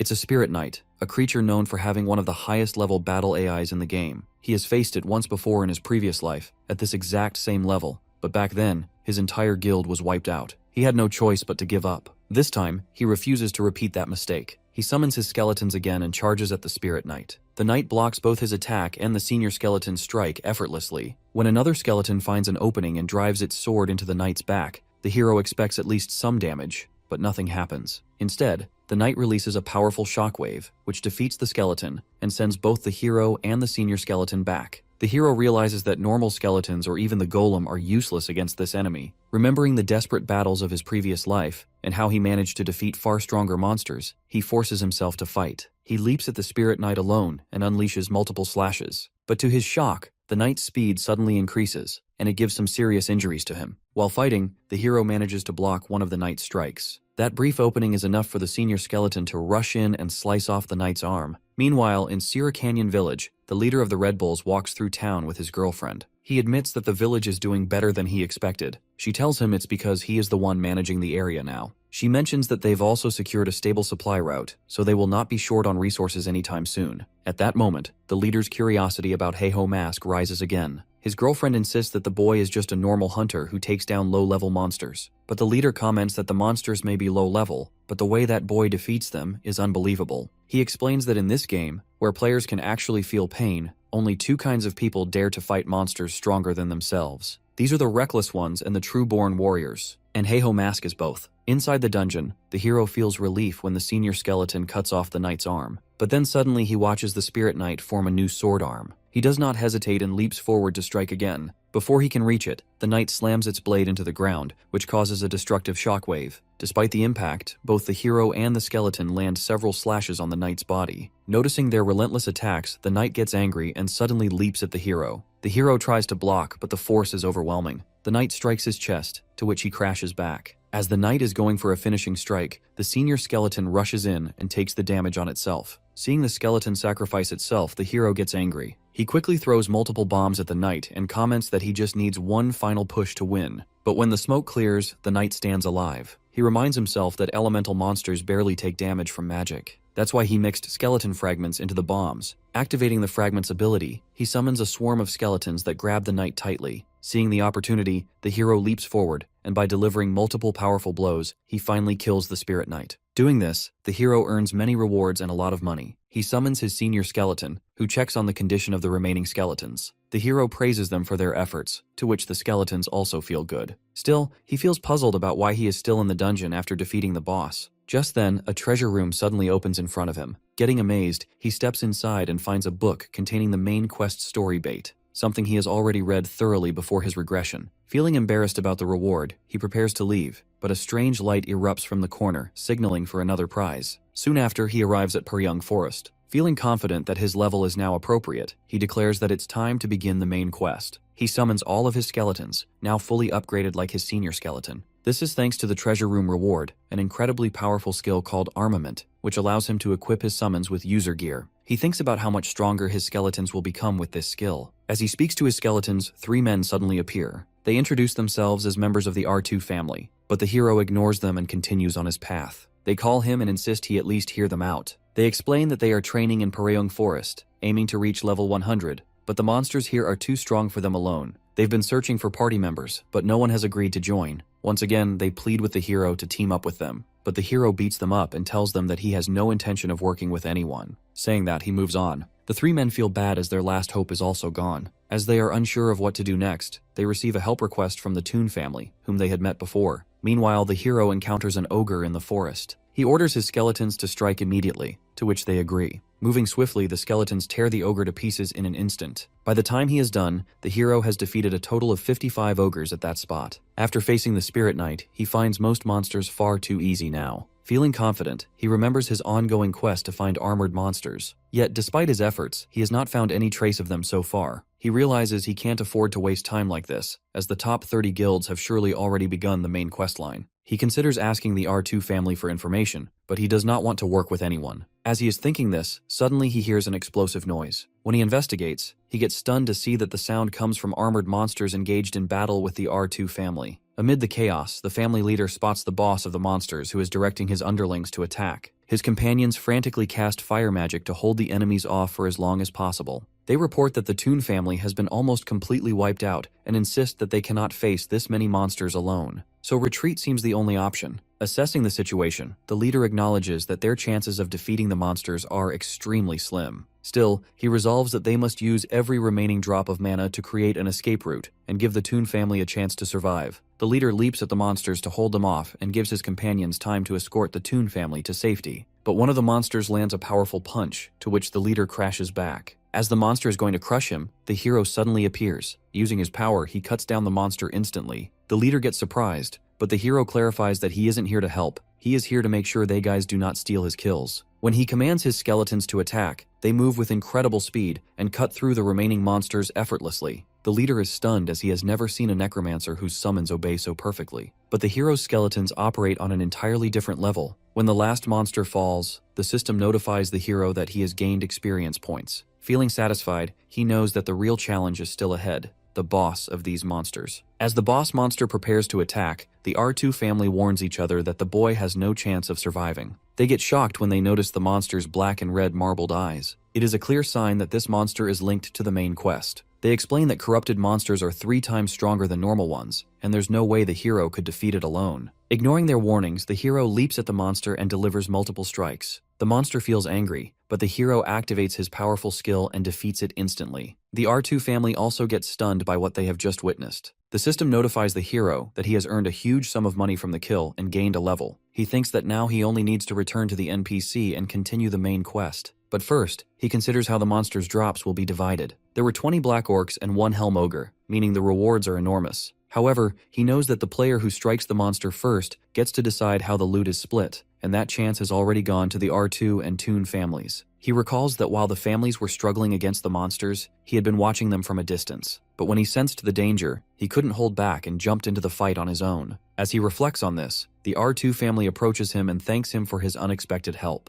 They start taking pictures with him. The hero then asks if they plan to split the monster drops. Hearing this, the R2 leader asks the Toon family's senior member that if he wants any of the loot. The man is going to claim some, but the R2 leader comments that since Heiho Mask handled everything, the best reward should go entirely to him. After that, the hero continues on his path and thinks about the R2 family's earlier offer to join them, but he has refused the offer once more. He realizes that playing with them might be fun, but if he did, he would never become the strongest version of himself. As he has to face the top 30 guilds alone, he orders his skeletons to move quickly because they have to finish this quest and advance to the next one. Meanwhile, elsewhere, the thug lady has successfully defeated the bear warrior. At that moment, her underlings, the princess and the mage, arrive. They report that they have 2 pieces of important news. First, 2 of the top 30 guilds, Triple Wing and Big Smile, have started a war. It began when a senior member of Big Smile clashed with a Triple Wing member during a raid. Since then, both guilds have poured massive resources into the conflict. Hearing this, the thug lady feels bad as a war at such a critical time in the main questline is not good. Then the mage delivers the second piece of information that the boy Heiho Mask has defeated the Helm Ogre. She gets surprised and realizes they need to accelerate their progress as well. She orders them to head to the NPC Ma Wung to pick up the next quests. Meanwhile, at Bangsu Castle, the hero meets with his boss, a Himbri, once again. The boss praises him for completing his mission flawlessly and mentions that the NPC has instructed him to reward the hero with a secret order ring. The hero feels embarrassed as everything has been going smoothly so far. He recalls visiting the NPC who first told him to join the secret order mission. Understanding the value of the ring, which grants significant stat boosts, he agrees to the boss's demand. The NPC then tells him that if he truly wants to join the secret order, he must return to his boss, a Himbri. The hero gets stunned, but the NPC explains that the boss is also a member of the secret order and can grant him the emblem. Recalling that, the hero stands on his hands with the boss's demand, as by doing this, he will receive the ring. Once he obtains it, the boss approves the next mission, noting that this assignment will make the hero even stronger, as it leads him into the war zone. Arriving at the gate of the war zone, the hero surveys the area. He knows that here, an endless stream of monsters pours in from beyond the castle walls. The waves come continuously for a limited time, making this far more dangerous than a normal raid. But the rewards are based on how many monsters one can defeat, and that excites him. He has wanted to enter this place since before his reincarnation, but his old guild never agreed to come. As he observes, a girl secretly watches him, reporting to her senior that she has found the boy. Meanwhile, the leader of the Apollo Guild feels angry at one of his subordinates for failing to capture the hero. The worker explains that the Thunder Hunters suddenly interfered. That's why they can't capture the boy. Feeling angry, the leader assumes that Heiho Mask might be connected to the Thunder Hunters. He calls the senior of the Big Smile Guild and asks for a favor that he wants them to teach the boy a lesson. When the senior of Big Smile asks why he should get involved, the leader mentions that Heiho Mask has dared to attack his guild and has not even apologized. The Big Smile senior initially refuses, insisting that his guild is too large to get involved in such a petty matter. Hearing this, the Apollo leader warns him that if Big Smile refuses, he will immediately cut off all sponsorship and funding to their guild. Getting shocked by this threat, the Big Smile senior quickly agrees to carry out the task. Ending the call, he feels confused as refusing the job could cost his guild too much financially, but attacking the hero will ruin his guild's reputation.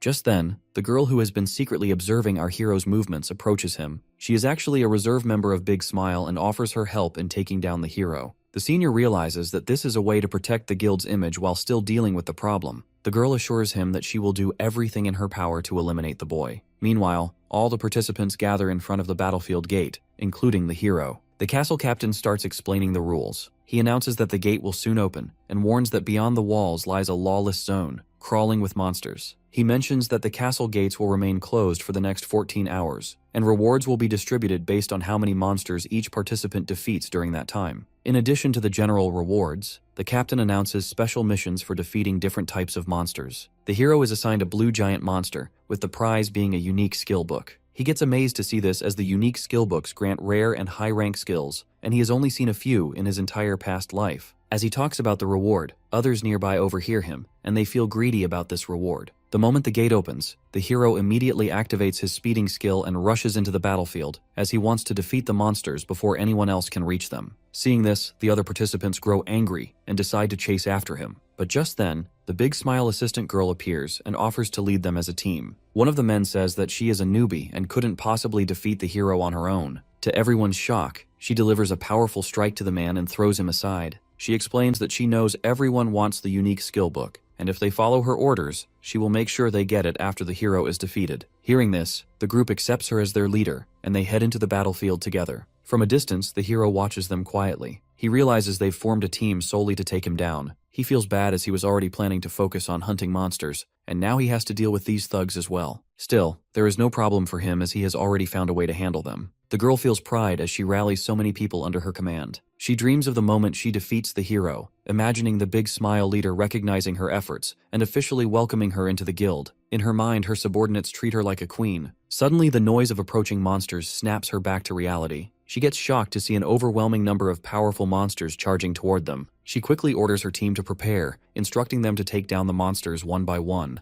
The group feel confused as they have never seen waves this large. Then she notices the hero in the corner and is beating a drum. She understands that he is the one who is luring these monsters at them by using the drum. As the monsters overwhelm the thugs, they struggle to fight back and plead with the girl for permission to retreat. She's caught in the chaos herself. frustrated that her plan has completely ruined. Still, she orders them to hold their ground, insisting that once the ringleader is defeated, the monster wave will subside. She turns her attention to the hero, deciding to confront him directly. Using her skill, she leaps at him and strikes him back. But the hero doesn't get any injury and asks if she knows him, admitting he doesn't remember her face clearly. She avoids the question, claiming she simply wants to eliminate a rival for the unique skill book in advance. The hero tries to strike her with his sword, but she blocks it effortlessly. He notes that she seems surprisingly indifferent about the skill book. They engage in combat, and the hero throws a bomb at her, but she also dodges this attack easily. Seeing her movements, he asks again about her group. She refuses to answer and comments that if he's so curious, he'll have to figure it out himself. With that, she activates her slot-on skill, to which she gains powerful armor and enhances her abilities. The hero thinks that if he defeats her now, he'll never learn where she comes from. But letting his guard down is too risky, as she is extremely dangerous. She notices the skeleton standing behind her, but the hero reassures her that they won't interfere as they've been instructed to stay out of the fight. She lunges at him with full force, but he blocks her strike effortlessly. She follows up with multiple blows to his body, to which the hero feels pain. She declares that he must die for defying her leader, Hyebibin. As she leaps for another attack, a skeleton suddenly intercepts with its leg, causing her to fall down. Hearing the name of her leader, the hero realizes she belongs to the Big Smile Guild. He strikes her lightly with his sword, then binds her with a stone. He asks why her guild is targeting him, but she refuses to answer. He notes that he knows she is a subordinate of the Smile Guild. Getting surprised, she asks how he has figured it out. The hero simply thinks to himself that he knows because this is his second life, and experience has taught him well. He asks her again about why her guild is targeting him. She admits she doesn't know the full reason, telling him to just kill her if he wants. But the hero rejects, saying he can't do that as it would be a waste to let someone like her die. At that moment, he receives a notification that the blue giant has just spawned. Without releasing her, he turns to complete the mission. From behind, she feels embarrassed as not only has the hero seen through her plan, but he also went a step further and even spared her life. After that, she calls her leader and admits that she failed to deal with Heiho Mask. After ending the call, the leader gets worried, realizing that even his most trusted subordinate could not complete the mission. At the same time, he receives a call from the senior of the Apollo Guild, who states that he knows the Big Smile Guild has failed to defeat the boy. He warns that if word of this gets out, the Big Smile Guild's reputation could be completely ruined. The leader of the Big Smile feels angry as this all has happened just because of the hero. Meanwhile, the hero locates the blue giant and, after a hard-fought battle, he manages to bring it down. He is now completely exhausted, as the monster's power feels closer to a level 100. Even so, he feels relieved knowing that the thugs who planned to ambush him ended up dying on their own. If they had survived, they might have stolen this reward as well. He wonders why the Big Smile Guild is targeting him, especially when he has never crossed paths with them. Thinking back to his previous life, he remembers how his own guild rose too quickly, causing the guilds ranked around the 30s to unite against him. At the center of that conspiracy was the Thug Lady, the leader of the Thunder Hunters. Realizing this, he suspects that she might be behind this situation as well, but he decides that anyone who stands in his way will be dealt with the same way he deals with monsters. Checking the timer, he sees that 138 hours remain for the Warzone mission, so he rushes deeper inside to hunt as many monsters as possible and gather rewards. When the event finally ends and the gate reopens, the surviving participants walk out looking frustrated. They regret following the girl's lead, realizing that her plan only pushed them into failure. As they talk among themselves, they notice the hero standing nearby, now carrying a lot of money earned from the mission. He remarks that he knows they haven't earned a single coin this time, but reassures them that they will succeed next time. At that moment, the girl from Big Smile's guild watches him secretly again, but she feels some love for him. Soon, the castle captain announces the hero as the top performer of the mission and calls him to his office. When the hero arrives, the captain praises him, noting that he defeated the most monsters and even a blue giant. He explains that recently, strange monsters have been appearing more frequently, creatures with blue skin that radiate an icy aura, like the blue giant the hero just defeated. The captain mentions that these monsters seem to be coming from the snowy mountains beyond. As he listens, the hero realizes the captain is essentially describing the Frozen Kingdom map within the battleground, though he already knows this. The captain then begins to speak about the mission's reward, but mentions that before they proceed, there is a message from the hero's boss. The captain tells him that his boss has ordered him to go to the Urgel mountain range and meet with the blacksmith. Hearing this, the hero realizes that the Urgel mountain range is teeming with high-level monsters. The captain then hands him the promised reward, a unique skill book. The hero feels curious about what skill it might grant him. As he places his hand on the book, the system prompts him to learn the clay play skill, to which he gets surprised. Meanwhile, the thug lady of the Thunder Hunters Guild is standing in the forest. She angrily delivers a devastating strike that shatters the surroundings. The guild's mage remarks that a group of unknown people suddenly appeared while her guild was fighting and stole the main quest monster. She demands to know who they are. The mage notes that they don't seem to belong to any of the top 30 ranked guilds. The thug lady orders that their descriptions be recorded, a bounty placed on them, and that no one be allowed near the next boss monster spawn. She swears that since they stole her prey, she will hunt them down and kill them all. Meanwhile, the group is enjoying their success and feeling satisfied with their actions. One of them suggests that they should also take out the Thunder Hunters guild members. The Snake Girl warns that doing so would expose their identities, which could lead to serious trouble. At that moment, their senior, the Knight, arrives and reminds them that their mission is to maintain the game's balance from the shadows. He orders them not to forget the duty of their guild, the Hands Guild, to which everyone agrees. Another girl comments on the hero, noting how quickly he is clearing the main quest. The Knight mentions that their top priority is to prevent the top 30 ranked guilds from completing their main quests. The Snake Girl then tells everyone to stop chatting and get ready for the next mission, to which the group follows her instructions. Meanwhile, the hero studies the clay play skill and realizes that it allows him to transform his golem into different monsters. With this ability, flying, enhanced mobility, and new combat options all become possible. To test it, he uses the blue giant's tooth on his golem.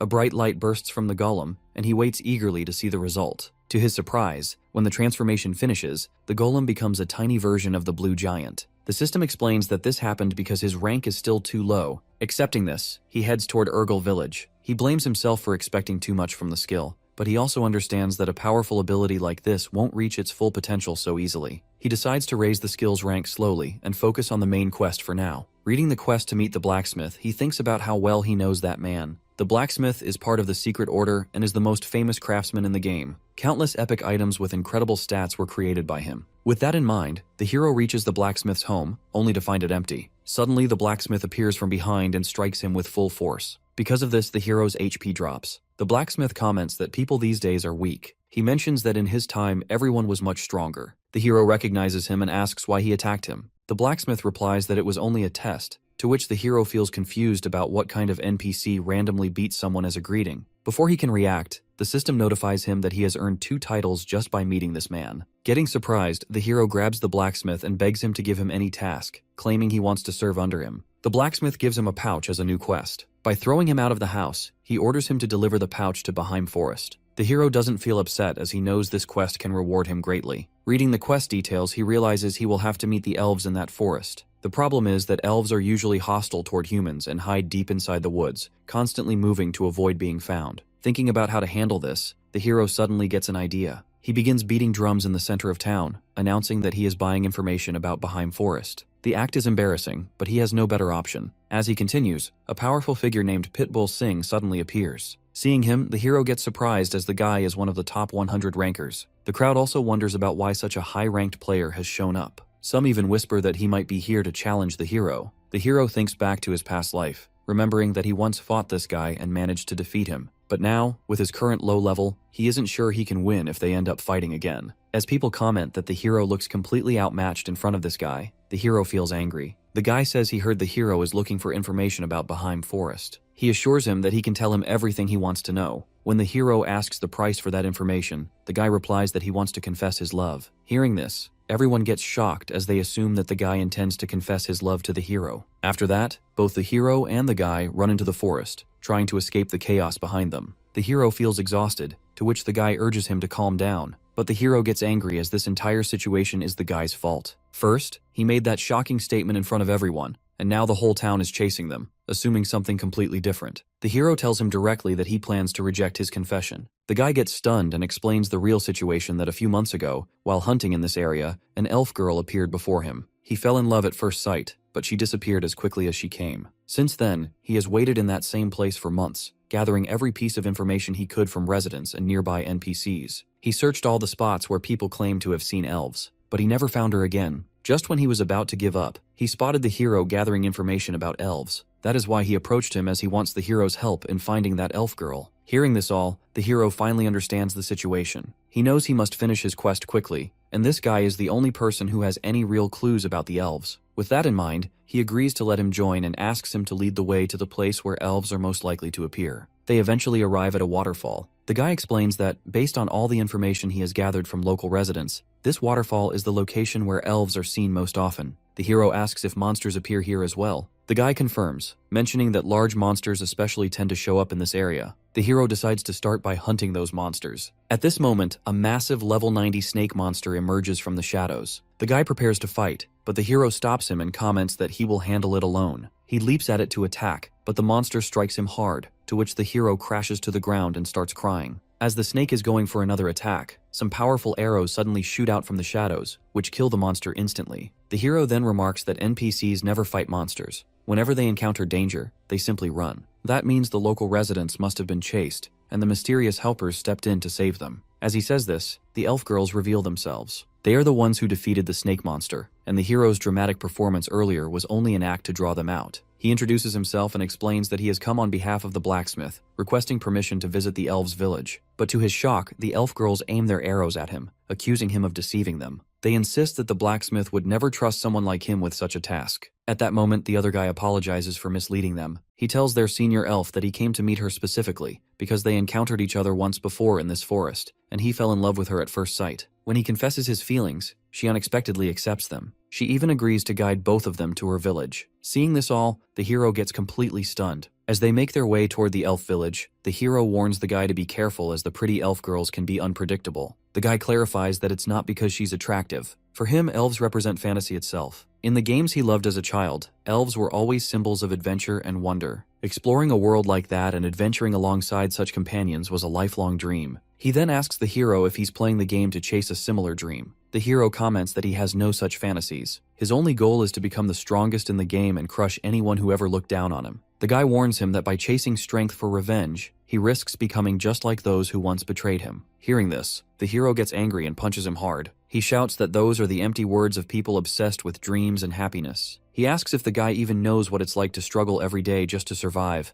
only to have what little he has taken away in an instant. He mentions that he doesn't care what the guy's motives are, but he orders him to just stop lecturing him. As they both are busy in this, the elf orders them to stop causing a scene because they have finally reached the village. She explains that the village senior resides in the tallest tree. The hero asks her to lead him there. Upon arrival, she informs the senior that she has brought a human scent on behalf of the blacksmith. The senior observes that it seems to be a task meant for the secret task force. The hero confirms this and hands over the pouch the blacksmith had given him. As he does, the system notifies him that the quest is complete. When the senior opens the pouch, the hero gets stunned to see an epic item inside, a purification circlet. It is capable of removing all status effects and debuffs. Realizing this, the hero understands that the next quest will likely involve purifying a corrupted elf and uncovering the mastermind behind the second main quest. He also assumes that completing that mission will reward him with the purification circlet. However, to his surprise, the senior simply tells him to return as the mission is complete now. The hero asks if there is no more work for him, such as using the item to save someone. The senior replies that there is nothing further he can entrust to him, as he is still too weak. The hero feels bad that he cannot take on the mission simply because of his low rank, but he decides to return after some serious training. He heads into the forest and begins defeating some powerful monsters. He realizes that the Thunder Hunters are likely the fastest progressing in the main quest, as they have recently defeated Helm Aggro and are probably already in the Urgel Mountains. This thought motivates him to fight swiftly, but he still feels frustrated as he should have reached at least level 100 by now. He also gets angry when he recalls the words of Pitbull Singh. While cutting through the monsters, he accidentally throws his own sword away because he is now totally exhausted by doing this. Meanwhile, the other guy explains the earlier misunderstanding to the elf girl. She gently suggests that he apologize to the hero, saying it could easily resolve the tension between them. The guy agrees, and when he reaches the hero, he notices the monsters are going to attack him. Noticing the danger, he delivers a powerful punch that defeats the monsters instantly and saves the hero from harm. Doing this, the guy tells the hero that he has something to say. The hero assumes he might be here to fight him and orders his skeletons to attack. But when the guy sincerely apologizes for his earlier mistake, the hero quickly stops the skeletons. He tells him that if he truly wants to apologize, he must help him hunt monsters. As they talk, more monsters suddenly appear. The hero and the guy fight together and take them down. After several days of relentless hunting, the hero finally reaches level 100. The guy then says he will log out of the game, to which the hero agrees. Before leaving,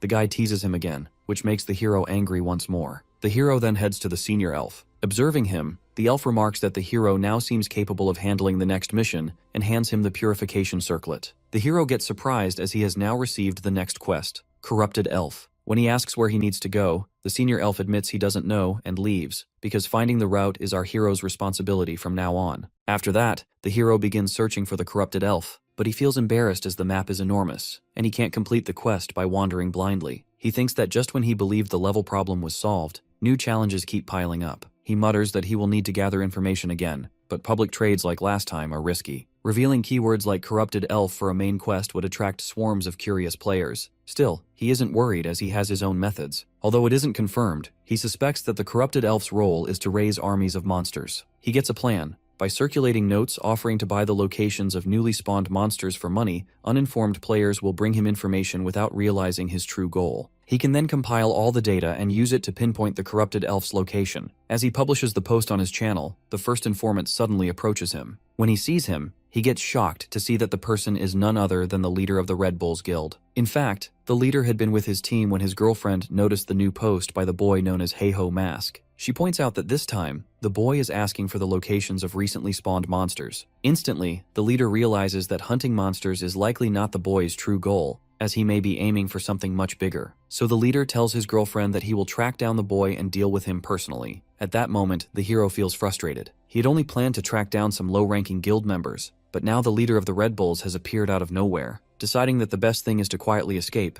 he begins to move. But the leader stops him. Recognizing the danger, the hero summons his skeletons, who aim their swords at the leader. The leader warns him that if he had attacked, the hero would already be dead. The hero knows this is true, as he can sense the overwhelming power radiating from the leader. The leader then asks him to reveal his identity, noting that the hero possesses impressive physical abilities and a remarkable skill in gathering information. In response, the hero quickly starts acting, pretending to be a clueless newbie. He claims that he was only trying to find some information about monsters and knows nothing else. Observing his childish behavior, the leader comments that there seems to have been a misunderstanding. He then offers the hero a place in his guild, promising 5 billion in reward if he joins. Hearing about a lot of money, the hero feels greedy, but states that money alone cannot buy him. The leader then activates a powerful skill and warns him that he could kill him if he refuses to join the guild. Even so, the hero isn't scared at all, and again rejects the offer. He declares that he will not rely on anyone else's strength, and that he will become the strongest on his own. He warns the leader that when he reaches that point, the first people he will crush are the leader and his companions. The leader sits on a cliff and tells the hero about the Red Lake, where there has been an explosive increase in newly spawned monsters. The hero asks why he is sharing this information with him, since they are supposed to be rivals. The leader explains that he does not see him as a rival. His guild is the strongest and bows to no one. He admits he is sharing the information only because he admires the hero's spirit for going solo. As the leader returns to his guild, the hero comments that if they are avoiding elf territories, they must be taking the dwarf route of the main quest and are likely at Salt Mountain. Hearing this, the leader mocks him, to which the hero feels angry but escapes from there. From behind, the leader tells his team that the boy they had considered recruiting is nothing special. However, he feels curious to see how far this boy can go on his own. Meanwhile, the hero arrives at Red Lake with his skeletons. He still feels embarrassed by the leader's words. At this moment, he notices his skeletons are playing in the red water. Seeing them, he recalls his own past when his party members also played in the same lake. Back then, he had been serious, telling them to focus on killing as many monsters as possible to level up. Thinking that, he orders his skeletons to stay on defense. While speaking to them, he suddenly notices a group of guys is approaching him, which includes 1 warrior, 2 mages, and a priest. He commands his skeletons to attack immediately. Before the skeletons can move, the group suddenly sits down in front of him. The hero feels confused about this, and the guys beg for his help.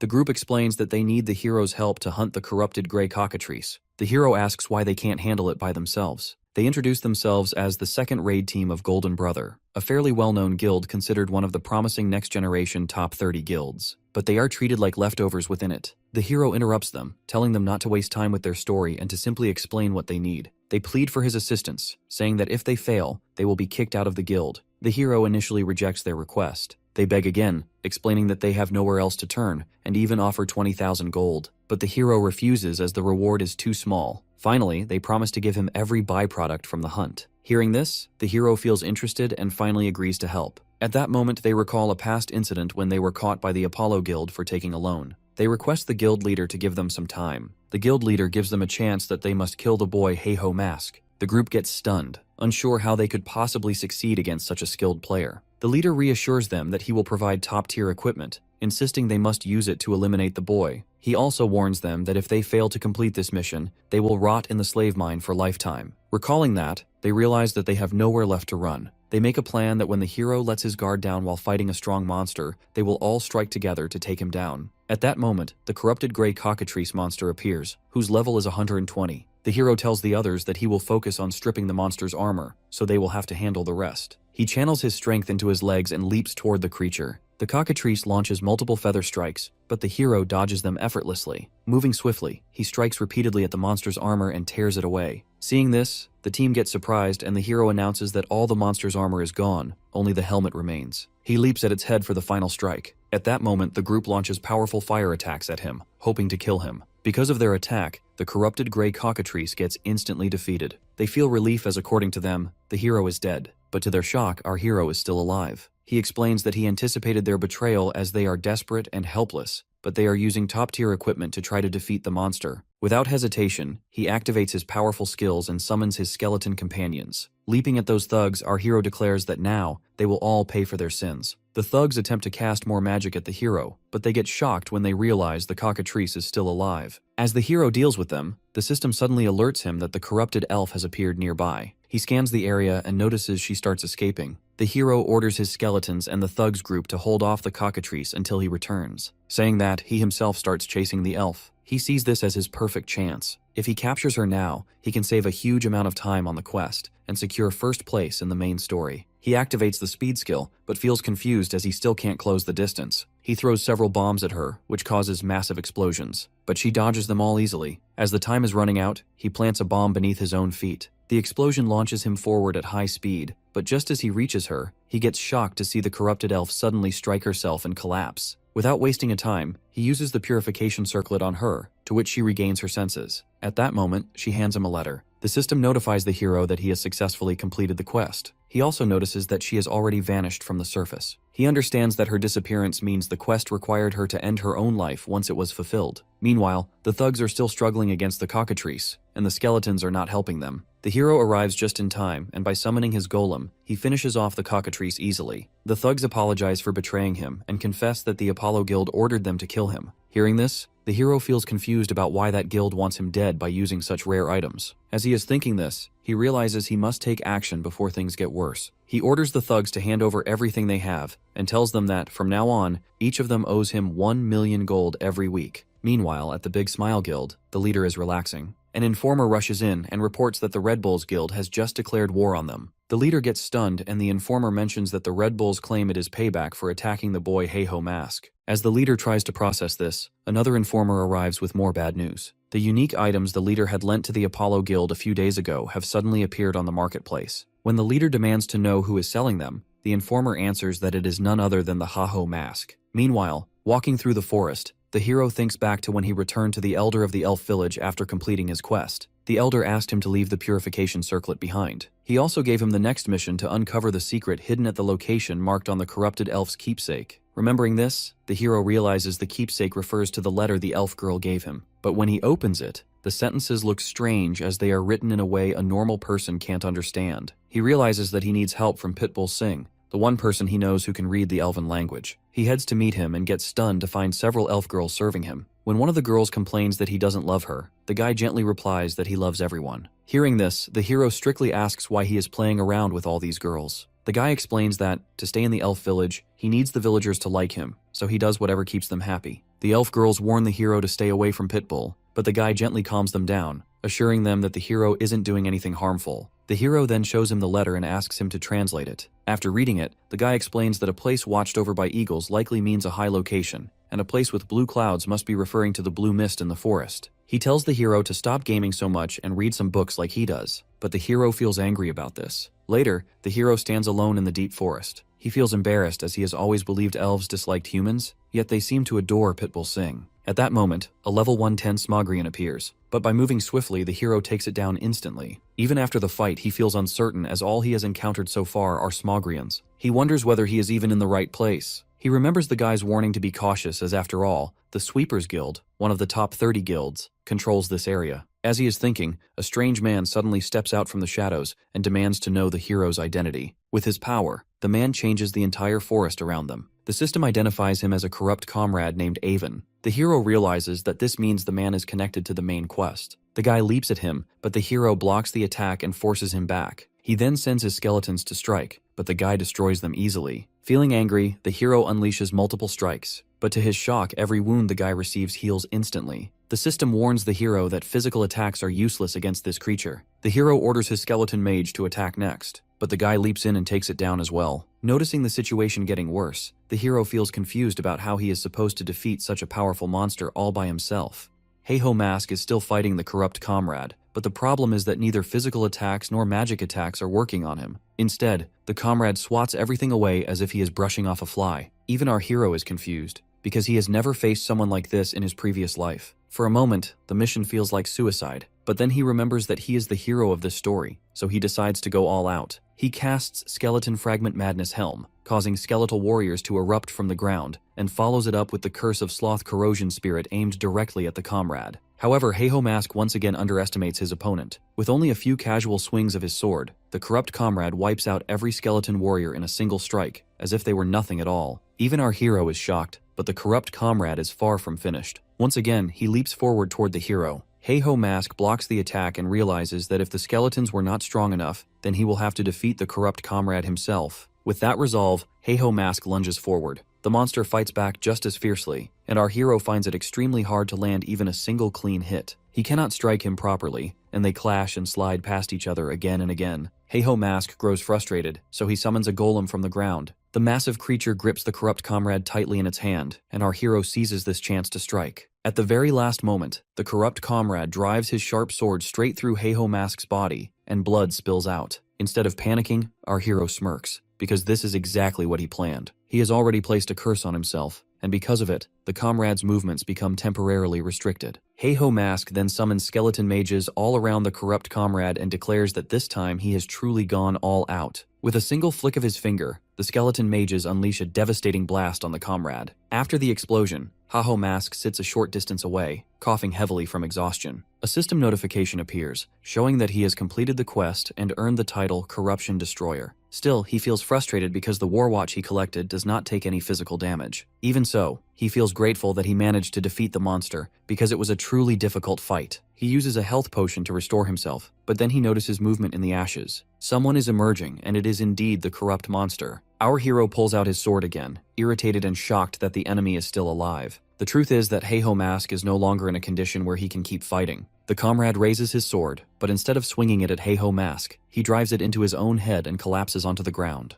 Heiho Mask grows even more confused because the man has stabbed himself. At that moment, he hears the faint clinking sound of a broken mask falling away from the comrade's face, followed by a weak plea for mercy. The comrade begs our hero to kill him, asking him to end it before the power of corruption takes control of him once again. Seeing his fragile and exhausted face, our hero realizes that he is telling the truth. The comrade explains that he was once a member of the Secret Order, just like our hero. During a mission, he was captured by the force behind the corruption and subjected to unbearable torture. After that, he was brainwashed and turned into a monster. While trapped in that state, he killed countless beings without control. He says that he joined the Secret Order because he wanted to protect people, but instead, he became the very thing that harmed them. Heiho Mask steps closer and tells him that he is the strongest fighter Heiho Mask has ever faced, which means he must have been incredibly powerful back when he was still human. Our hero says clearly that the real enemy is the corruption itself, because the man in front of him is a victim trapped under hypnosis. He explains that if he uses the purification circlet, there is a chance he could heal him instead of killing him. The comrade laughs softly and says that he now understands that Heiho Mask is a good person,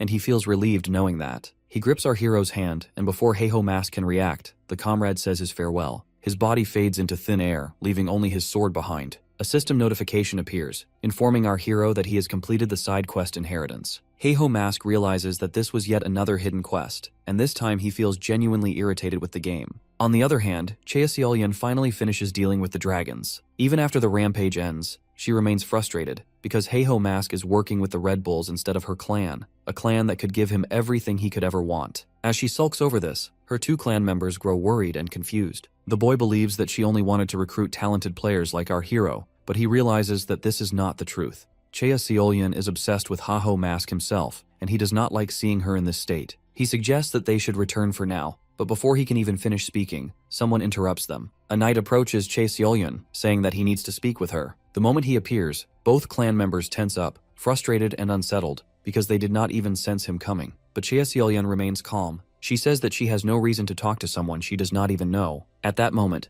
the man closes the distance between them and quietly asks if she wants him to get rid of our hero. Hearing those words, Cheaseolyeon's expression changes, and a slow smile spreads across her face. Heiho Mask places Aben's sword on the counter in front of the shopkeeper. The moment the shopkeeper sees it, his hands begin to tremble, and his face fills with sadness, because the corrupt comrade was once his close friend, and is now gone. He had been anxious for a long time, unable to learn where his friend was or whether he was even alive, and seeing the sword at least gives him a sense of closure. Our hero remains calm and hands the sword over, thinking it would feel strange and even disrespectful to keep the property of someone he had just killed. Just then, a system notification appears, revealing that the sword is a unique level weapon with an extra 77% strength, 66% stamina, 55% intelligence, and 44% mana. The moment our hero sees the stats, he cannot help but stare in awe at how incredible the weapon is. He almost starts drooling over it and silently thanks the poor comrade's soul, feeling like he has hit a massive jackpot. He even imagines that the comrade would be happy to pass on such a blessing, because now our hero will not need to buy another sword for a very long time. With the extra money he now has, his mind races as he thinks about all the things he can finally do in this world. Suddenly, someone calls out his name.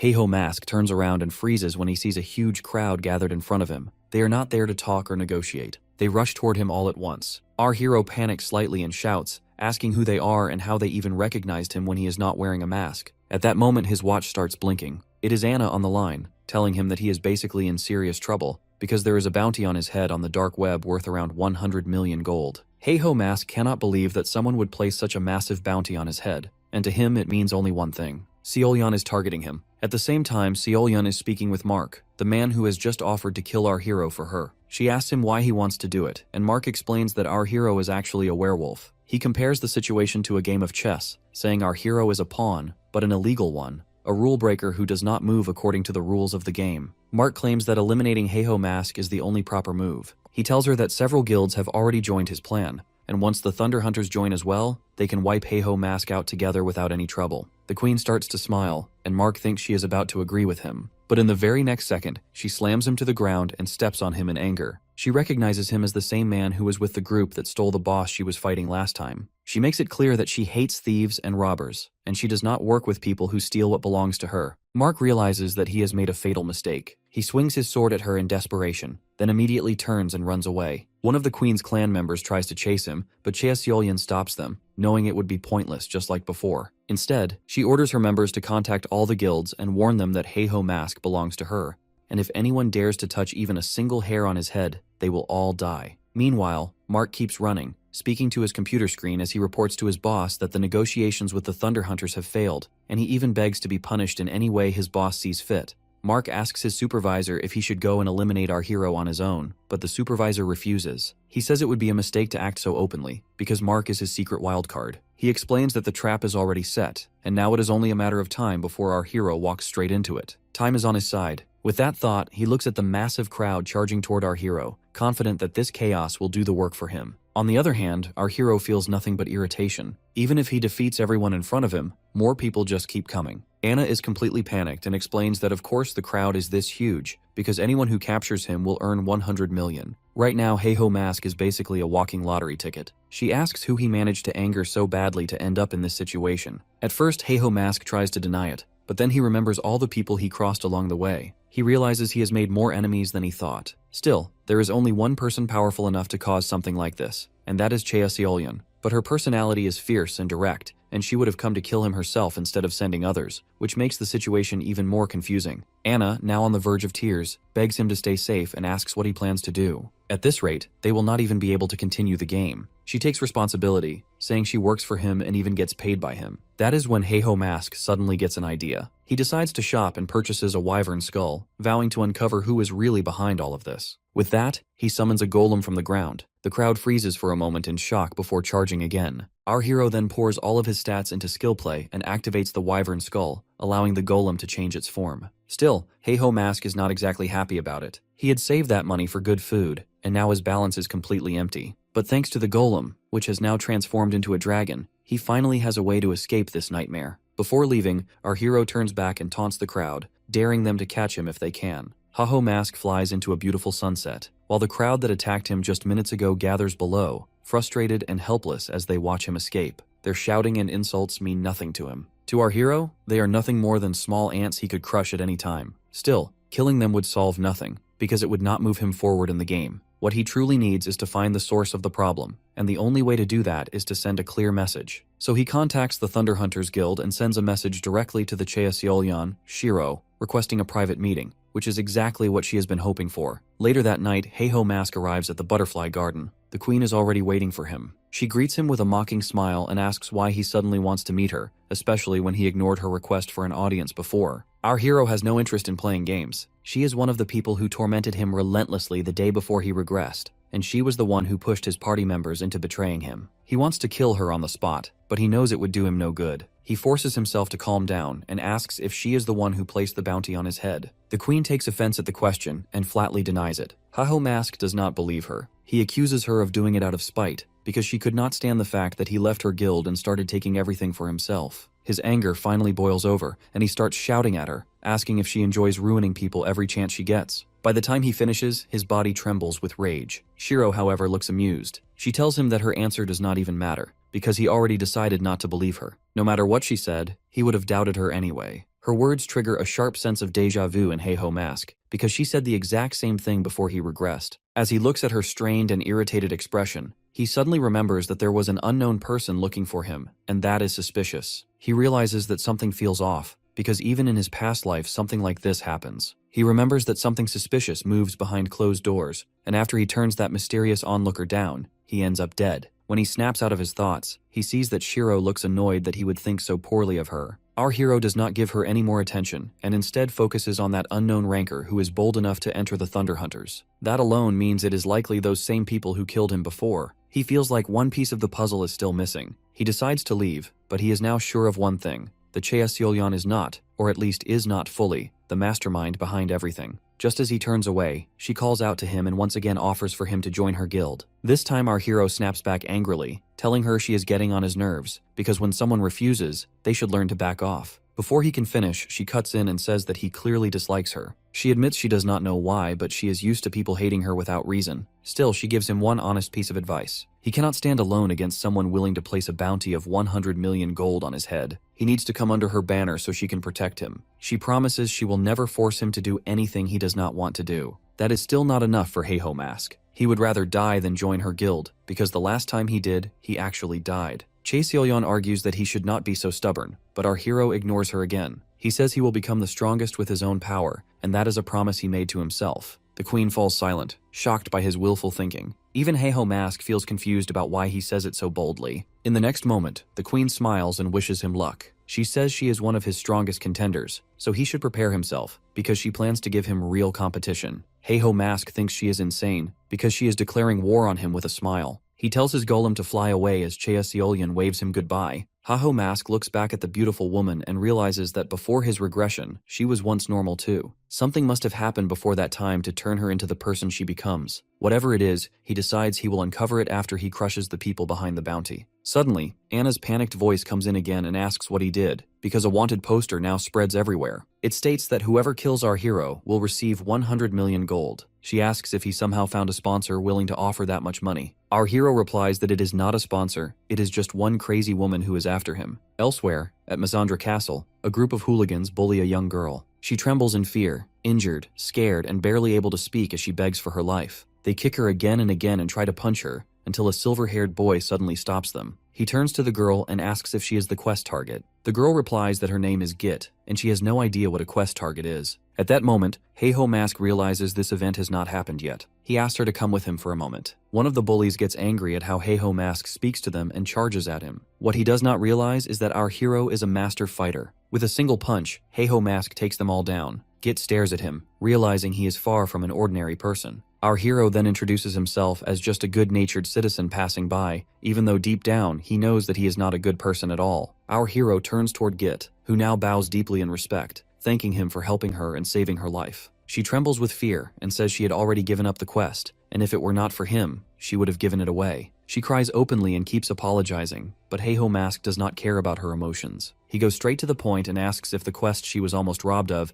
is the Ruins Dungeon Exploration quest. where the goal is to clear the Misandra Ruins dungeon and receive the Dispel Block field as a reward. Git says he is absolutely right and starts asking how he knows that, but she does not get to finish her sentence. Our hero cuts her off and tells her to hand it over. At that moment, Git realizes he is no different from the bullies who attacked her earlier. Soon after, they arrive at the ruins, and a system notification appears, confirming dungeon entry. The condition states that if even one party member dies or leaves the dungeon, the quest will be invalidated. When Heiho Mask reads this, he seethes with anger, because now he is stuck with a cowardly fighter. He had believed he would finally clear this quest properly, but this is not what he planned at all. Git starts crying again and begs him to leave her behind so he can go home safely. Our hero finally loses patience and yells at her, asking how long she plans to keep crying and telling her to get control of herself. The world seems to close in as Heiho Mask orders her to use her strength. Git says it is useless and admits she knows she looks pathetic. She says she does not know what she is supposed to do, because things never work out for her. She explains that she is weak, and whenever she goes on raids, she messes up and gets cursed by her party members. Even when she goes into the field alone, she dies every single time. After a while, she gives up on everything and starts drifting around,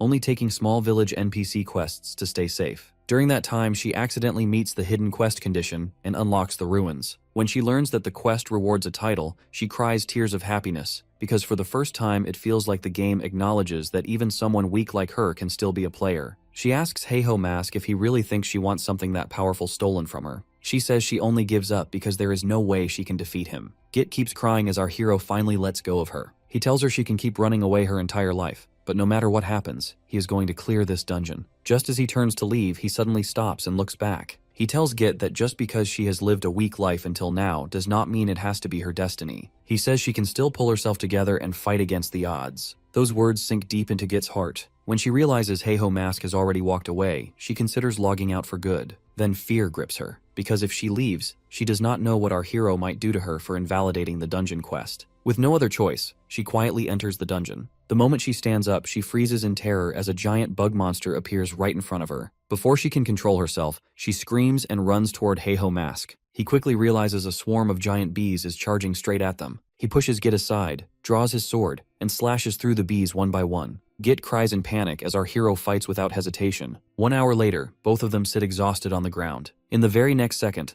Heiho Mask starts screaming at her, accusing her of messing things up on purpose. Git apologizes over and over again, her voice shaking. Our hero turns away and tells her to stay right where she is and not get in his way, because he plans to solo the boss himself. That is when Git finally realizes they are already inside the boss room. Heiho Mask explains that this place is the Giant Ant Den, a dungeon known for being insanely difficult. The small spiderlings here keep respawning and explode the moment they touch someone. The boss, a giant spider, has a shell as hard as metal, which makes it extremely hard to take down. Our hero tells her that all she needs to do is stop panicking and stay still, because as long as he fights without triggering traps, he can handle the boss on his own. Our hero charges straight toward the ant boss, and Git cannot believe her eyes. He moves closer and closer without setting off a single trap. With precise strikes, he cuts down the spider's legs one by one and smiles, convinced of his victory. Git stands up and starts cheering, realizing for the first time that they might actually succeed. Then she looks down and her heart drops. She has stepped into a web and triggered a trap. A spiderling crawls up her leg and explodes, and she screams in pain. She tries to stand and run, but freezes when she sees more spiderlings crawling all over her body. At that moment, she believes this is the end. Our hero reaches her at the last possible second, slicing through the spiderlings and destroying them one after another. He curses his luck for being stuck with someone so useless and openly calls Git worthless. He tells her to stop crying and run straight to the entrance, warning her that if the quest fails because of her, he will kill her himself. As Git stares in shock, the remaining ants swarm our hero and begin exploding one by one around him, while she watches the terrifying scene unfold in front of her. Git runs away from the temple crying uncontrollably, thinking she is pathetic and weak. She cannot even fight. She has accomplished nothing in her life and has always been the target of bullies who took whatever they wanted. She falls to the ground, overwhelmed by despair,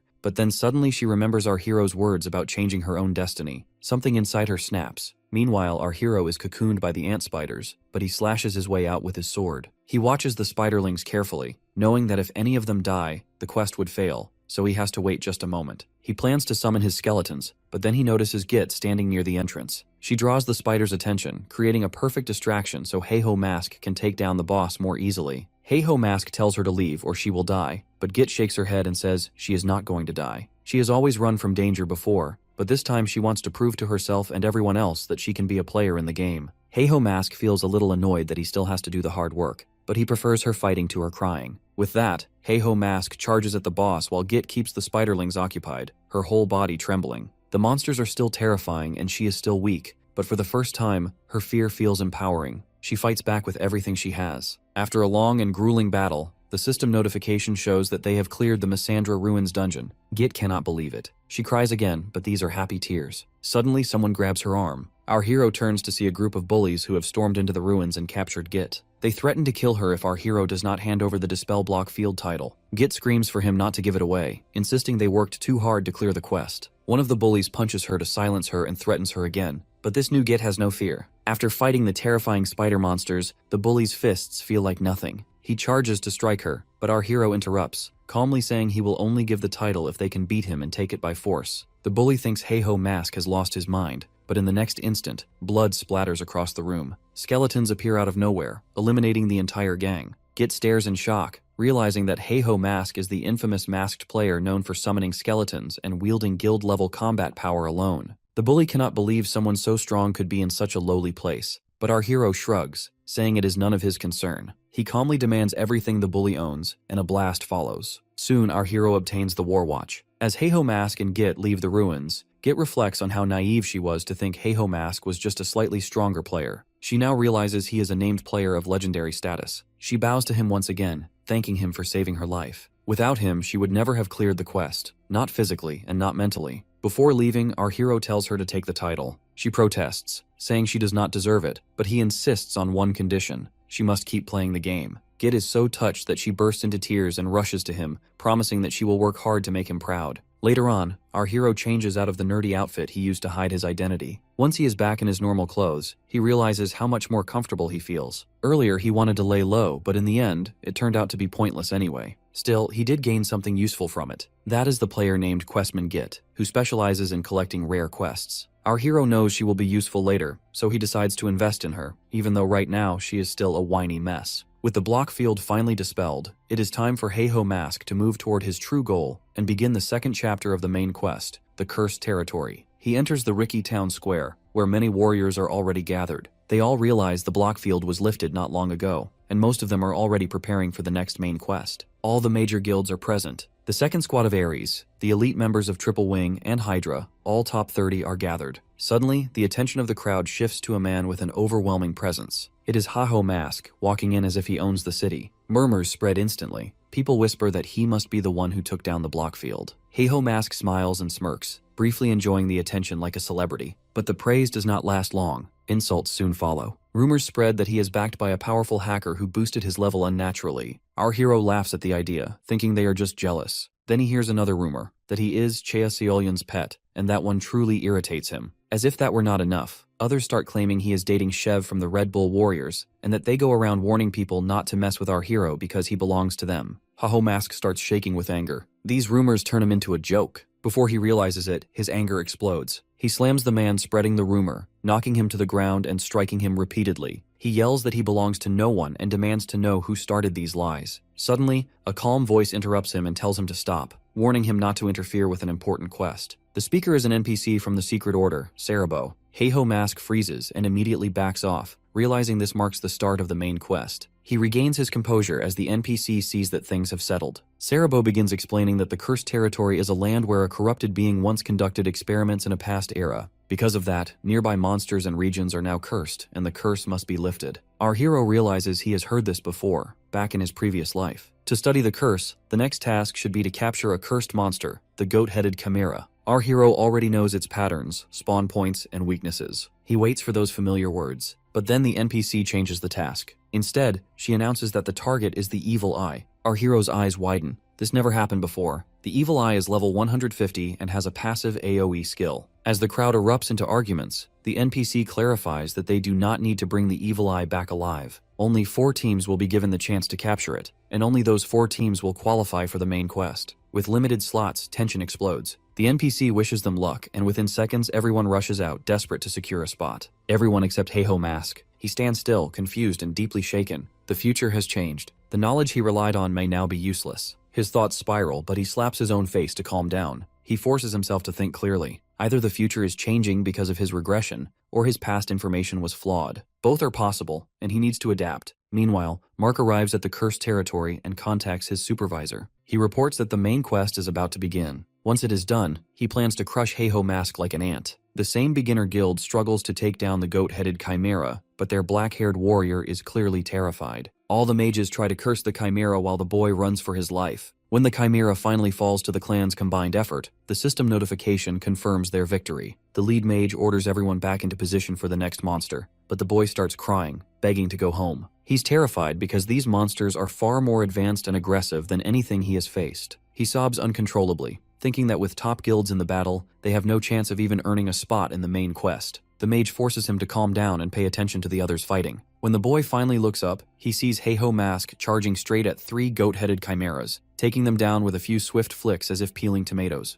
The mage tells the boy to stop crying, reminding him that people are handling it themselves, and that he needs to grow a pair and face reality. And the boy feels a sharp sense of jealousy, because he wishes he could play the game as easily and confidently as our hero does. What he does not know is that Heiho Mask carries his own fears. The timer for hunting the goat-headed chimera is running out, and our hero knows he needs to move faster and faster. That pressure pushes him to kill as many chimeras as he can without slowing down. Inside his mind, one question keeps repeating. He cannot understand why the present is different from the future he remembers, or why mysterious people keep coming after him with no clear reason. He cannot even approach the main quest with confidence anymore. As these thoughts pile up, he realizes his body is shaking. His skeleton companion offers him a healing potion, but our hero refuses, because he knows he has to keep pushing forward for now. Other groups have at least 5 members to deal with the chimeras, but our hero is completely alone, and that means he has to give everything he has and move at extreme speed. When the timer finally ends, the NPC approaches him and praises him, clearly impressed by how many chimeras Mark has killed in such a short time. It almost looks as if he wiped out most of the population by himself. The NPC asks for his name so it can be reported to the association. Before Mark can answer, someone suddenly interrupts them. The NPC turns his attention, curious to see who finished second. Heiho Mask also turns his attention, unable to believe he finished second, since the difference between them must be small. He considers that it could be Ares, or Clan Hydra, or even one of the smaller guilds he saw earlier. Then a familiar voice reaches him and Mark steps forward, standing right in front of him. Before Mark can finish speaking, Heiho Mask attacks, demanding to know who he is and why he is interfering in his game.